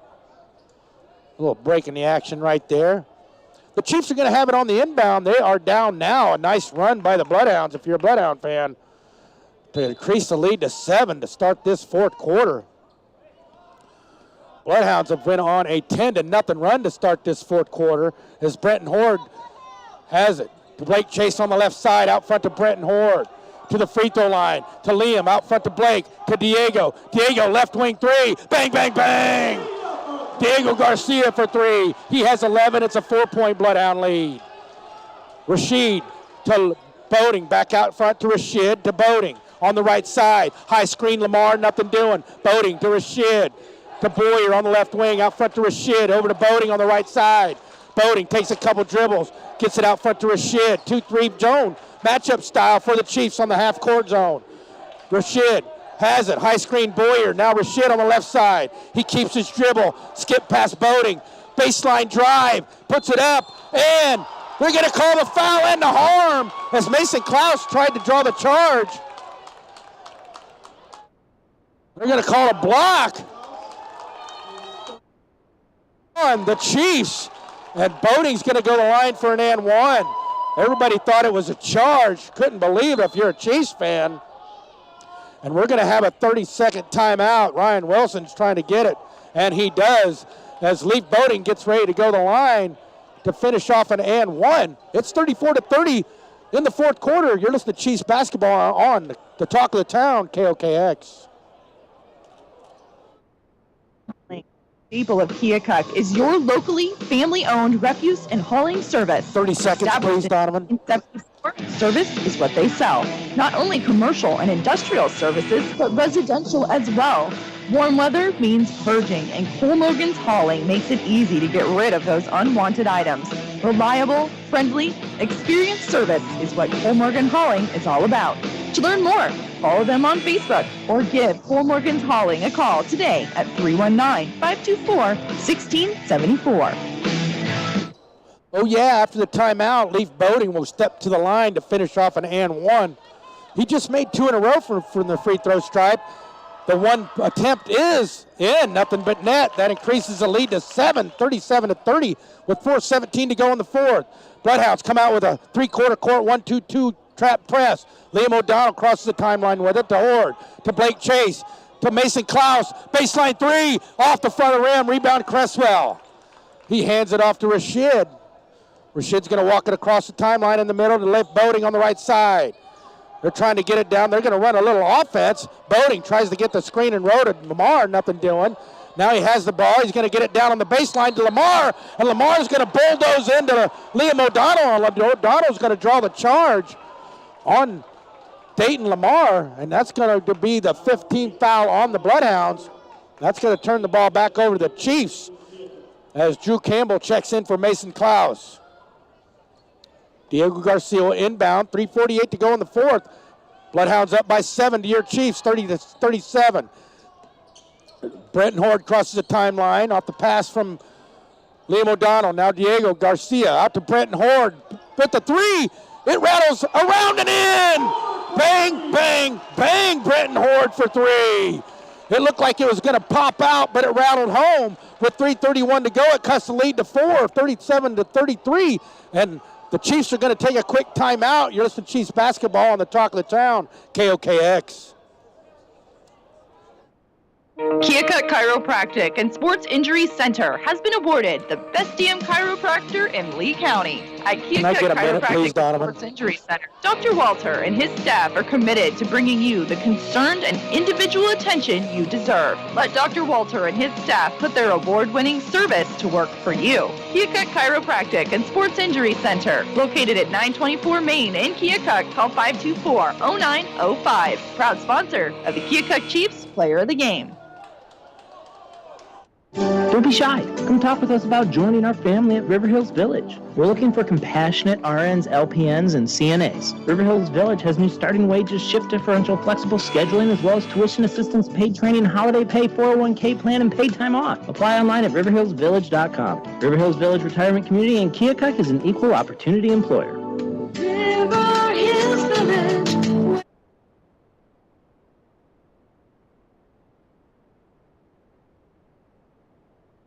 All right, it's getting down to that time. 3:30 to go here in the fourth quarter. The Bloodhounds are up by 4 to your Chiefs, and the Bloodhounds have it on the offensive end. Almost a steal by Diego Garcia. Is Leaf Boating now on the left side of the floor. Chiefs are in a trap 2-3 matchup zone. They get it to Cresswell. He skips it to Deere. Deere drives in almost to the paint. Out front to Leaf Boating with a three. It's all but air, and Hunter Cresswell can't track it down. Leaf Boating was wide open, but he hit all but air. And that's going to give the ball back to the Chiefs. With 3:08 to go here in the fourth, the Chiefs need a bucket. Chiefs break the three-quarter court press. Brenton Horde to Diego Garcia. He's going to drive into the paint, put up a layup, gets his own rebound off the miss. Out to Brenton Horde. Brenton's going to drive in. Kick out. Blake Chase, point three. No good. Rebound, Liam O'Donnell. He's going to find Blake Chase streaking into the lane, and they're going to call a charge on Blake Chase. That's frustrating right there. You got a chance to cut it to 2 or even 3 with the, yeah. So that's going to be a turnover back to the Bloodhounds, 37-33, 2:44 to go here in the fourth. The Bloodhounds have it on offense. Rashid to Boyer, swing it over to Left Boating, trying to get it down to Hunter Cresswell. And the entry pass to the block is picked off by Brenton Horde, but he runs out of bounds with it. It's going to stay with the Bloodhounds underneath their basket on the right-hand side. Bloodhounds are going to run a box on the inbound. They do get it to Rashid, to Boyer. Skip it across the Boating to Deere. Trying to get it down on the block to Cresswell. The entry pass is picked off. Blake Chase gets it. They get it back. Brenton Horde's got it. He's got 2-on-2. He's going to pull it back out. He's going to find Liam O'Donnell. He's going to drive into the lane. He's going to put up a layup, but he misses. Rebound Boating. Boy, you'd like to see a better look from Liam O'Donnell, I tell you that. Boating now crosses the timeline, pulls it up. Rashid now over to Boating on the point to Julian Deere on the left side. Out front to Rashid. He's going to drive in, and he is going to travel on the drive into the paint. Before the contact, another turnover. Almost to 2 minutes, 2:02 to go. The Bloodhounds desperately need a bucket. The Chiefs desperately need a bucket. As the Bloodhounds have the 1-2-2 quarter court press. O'Donnell to Horde. He crosses the timeline. Streaking down the floor on the left side. Over to Diego. Diego eyes a three. He misses it off the front of the rim. Rebound Cresswell. He was wide open. He just couldn't buy it. 1:48 to go. Now the Bloodhounds are on offense. Rashid to Boyer. Boyer to Leaf Boating. He's going to drive left baseline. Put up a layup up and in. Leif Boating for two. He's got 14 to lead right now. The Bloodhounds, 12 I should say. Liam picks up his dribble, gives it to Diego. Diego, man-to-man defense by the Hounds in half court. Blake Chase, baseline three. In and out. Rebound Julian Deere. He's going to take it himself. He's going to clear it with 1:17 to go. Chiefs can't buy a bucket in this fourth quarter, as Deere might have traveled no call, and they're going to call a timeout. Bloodhounds are going to call a timeout with 1:10 to go. Their lead is 6. It's a two-possession game. Still anybody's ball game with 1:10 to go. You're listening to Chiefs basketball on 1310 AM, 93.3 FM, KOKX. Newberry Towing and Recovery, located in Keokuk and Mount Pleasant, Iowa, has proudly served the tri-state area for over 40 years. Newberry Towing and Recovery provides Can I get a minute, please, Donovan? tire repair, including mobile repair service, light and heavy-duty towing, recovery, and much more. For all your towing needs, call Newberry Towing and Recovery at 319-524-4014 in Keokuk or 319-201-9999 in Mount Pleasant, Iowa. Keokuk's South 18th Street is now officially the Road of Honor. But we still have a road to go to succeed in completing the rebuilding of this important path to the National Cemetery. Keokuk is honored to be home to Iowa's only national cemetery. More than 6,000 U.S. service men and women lie at rest in these dignified, beautiful grounds. The Road of Honor Committee is committed to making the path to their final resting place just as dignified. Contact the City of Keokuk to learn how you can help today. We're back at Wright Fieldhouse. Sean Stewart on the call. Right, I'm a voice of Chiefs Nation all year long. A little confusion over there with Ryan Wilson. He's talking to the official right there. The Bloodhounds are going to have the inbound right in front of the bench, right at the hash, right next to me, on the near side of the court. 1:10 to go. Bloodhounds lead by 6, 39-33. As both coaches, I tell you what, they're trying to figure something out. Ryan Wilson's having a conversation. They're trying to figure out the shot clock. There's an issue with the shot clock. And they're going to try to figure that out. As it's a shot clock era now, and there are going to be some kinks to work out during the shot clock era. It's the first year of implementation. It's been a pretty smooth ride overall, but I think, you know, every now and then there's a bug in the system, and we'll figure it out. Coach Zach Summers is at the score table. Him and Ryan Wilson are trying to figure out the shot clock right now. There's 1:10 to go on the game clock. Once again, it's a 39-33 game. Bloodhounds lead by 6. It's been all Bloodhounds here in the fourth quarter. They're led by Leif Boating with 12. Hunter Cresswell with 11. Your Chiefs are led by Diego Garcia with 11 and Brenton Horde with 10. It's going to take a few more for the Chiefs to come out victorious tonight. As they figure it all out, the shot clock says 24 seconds and 1:10 on the game clock as the Bloodhounds inbound. Rashid has the inbound pass over to Boyer. Boyer is promptly fouled right away by Liam O'Donnell. And that's going to put Aiden Boyer to the line for a 1-and-1. Second team foul on Liam. As Aiden will step to the line for a 1-and-1. Aiden takes 3 dribbles, looks, and nails it. As the Bloodhounds are trying to ice this one from the free throw line, Boyer can do his part if he makes another. It's a 40-33 game, 7-point lead for the Bloodhounds now. Aiden's second attempt is up and off the back of the rim, no good. Rebound, Brenton Horde. He rips it away from a trap. Now he's got to get it up the court to Drew Campbell on the left side. Out front to Brenton. Brenton's going to drive all the way in the lane, and on the drive, he's going to be fouled. Are they going to call it on the floor or on the drive?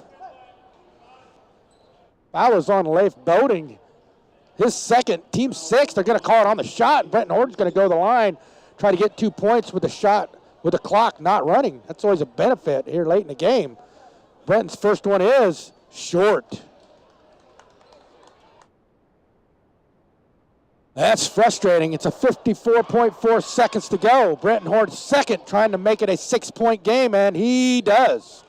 That makes it a 40-34 game, and we're going to have another timeout on the floor by the Keokuk Chiefs. 54.4 to go here in the fourth. It's still anybody's ball game. It's a 2-possession game for the Chiefs. They're down by 6. 40-34 to the Bloodhounds right here at Wright Fieldhouse. You're listening to Keokuk Chiefs basketball on the talk of the town, KOKX. Hi, this is Abby Johnson with Lee County Mutual, your local property insurance company, where we work for you, our policyholders. Everything from sales to underwriting, customer service to claims is all done locally. We are always here for you on the west side of the square in West Point, Iowa. Give us a call at 319-837-6421 and let April Brittany help you get the insurance you need at an affordable rate. Yeah. County Mutual is really serving the lead. Des Moines. I'm not saying it's over, but it's pretty close. Since 1894. All they need is 2 threes, though. At Hospital, we baby your pets. Your critters are more than just pets. They're family. And when you visit us, you and your pet become part of our family as well. For over 85 years now, we have strived to give your fur babies the individualized attention they deserve. Visit Critchell Animal Hospital at 1912 Main Street. Call us 319-524-6835 or share that funny pet picture with us on Facebook. Hey, we're back here at Wright Fieldhouse. It's another tough call for Keokuk Chiropractic and Sports Injury Center player of the game for the boys. I'm leaning towards Liam O'Donnell just because hasn't scored a lot, but he's been a bulldog out there on the court. As the Chiefs implement a full court press, they got to get the ball back. The Bloodhounds break the press. Carson Rashid to Leaf Boating. He's going to put up a shot, and it's blocked, but they're going to call a foul on the shot, on the block on Diego Garcia, and that stops the clock with 44.2 to go. That's a 19th foul on the Chiefs. Second on Diego, as Left Boating will go to the line again for 2. His first one is around and out. The NBA, they call that the ball don't lie. Still, anybody's game. Leaf Boating's trying to make it a 3-possession game. He can when he makes this free throw. And it is up and off the rim and around and in. That makes it a 41-34 game as the Chiefs inbound to Liam. No time to waste. He's got to get it up the floor. Liam breaks down the defense. He's got it all the way down the court. Now hands it off to Drew Campbell. Drew's going to spin in the lane. Put up a tough shot. And he's fouled on the layup attempt. He's going to go to the line for 2. Is on number 35, Hunter Cresswell, his 4th. Team 7th. Drew Campbell needs to make both of these. First one from Drew is up and off the back of the rim, no good. That's frustrating when you can't buy baskets with no time running off the clock, especially when you're behind. Drew's second attempt. Come on, Drew. Up and nothing but net. That pushes it to a 6-point game, almost a steal on the inbound. The Bloodhounds have it. Julian Deere, he's going to be fouled. Boy, just as he turned the ball over, he was fouled. And Julian Deere is going to go to the line for a double bonus with 28.5 to go. Chiefs had the turnover, but unfortunately Brenton Horde fouled Julian Deere right before the turnover. And that's going to lead to a Julian Deere free throws attempts. Number 1, first attempt is up and good. He rolls it in. Julian can put the nail on the coffin right here for the Bloodhounds. They have had the fourth quarter has been all theirs. His second attempt is good. That makes it a 43-35 game as the Chiefs will inbound against full court pressure. Horde all the way down to Drew Campbell. He's one-on-one with Hunter Cresswell. He makes a move, pump fake, puts it up with the left hand, no good. Rebounds loose, picked up by Aiden Boyer, and he's going to be fouled by either Liam O'Donnell or Drew Campbell.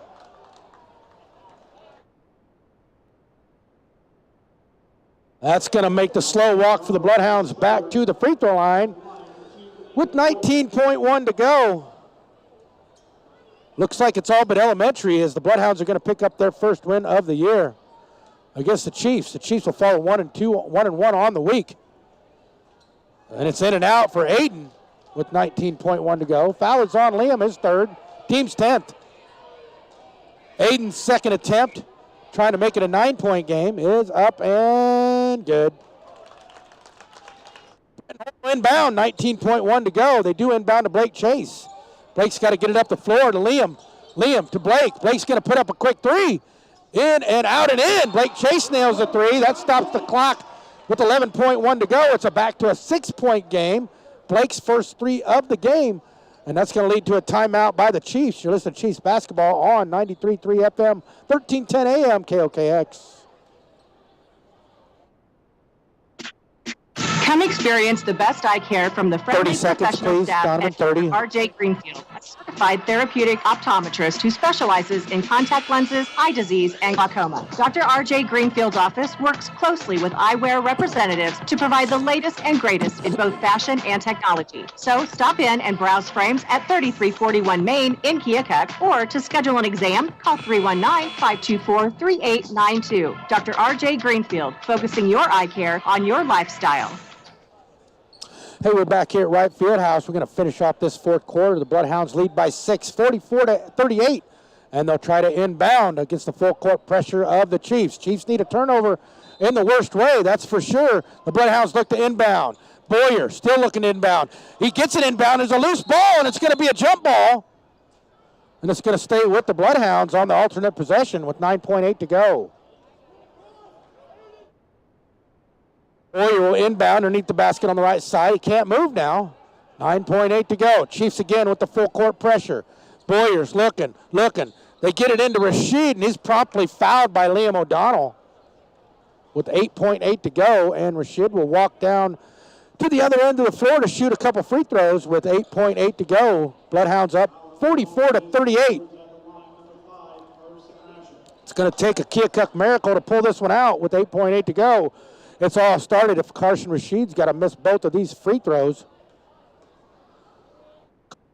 Looks at it, shoots it, and it's in and out. Chiefs need to get the rebound and outlet fast. Carson can make this one and make a 3-possession game again. Carson's second one is in and out. Rebound is loose and is picked off by Julian Deere. He kicks it out to Leaf Boating, and that's going to seal the deal as the Bloodhounds will take it 44-38 for their first win of the year against the Chiefs. The Chiefs fall to 1-1 on the week. Congratulations to the Bloodhounds for their first victory of the year. My Keokuk Chiropractic and Sports Injury Center player of the game, Liam O'Donnell, the senior.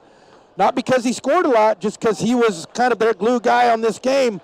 What happened in this game, though, is the fourth quarter doomed the Keokuk Chiefs, that's for sure. They'll work on that in practice. Well, they won't work on it until the next game. Their next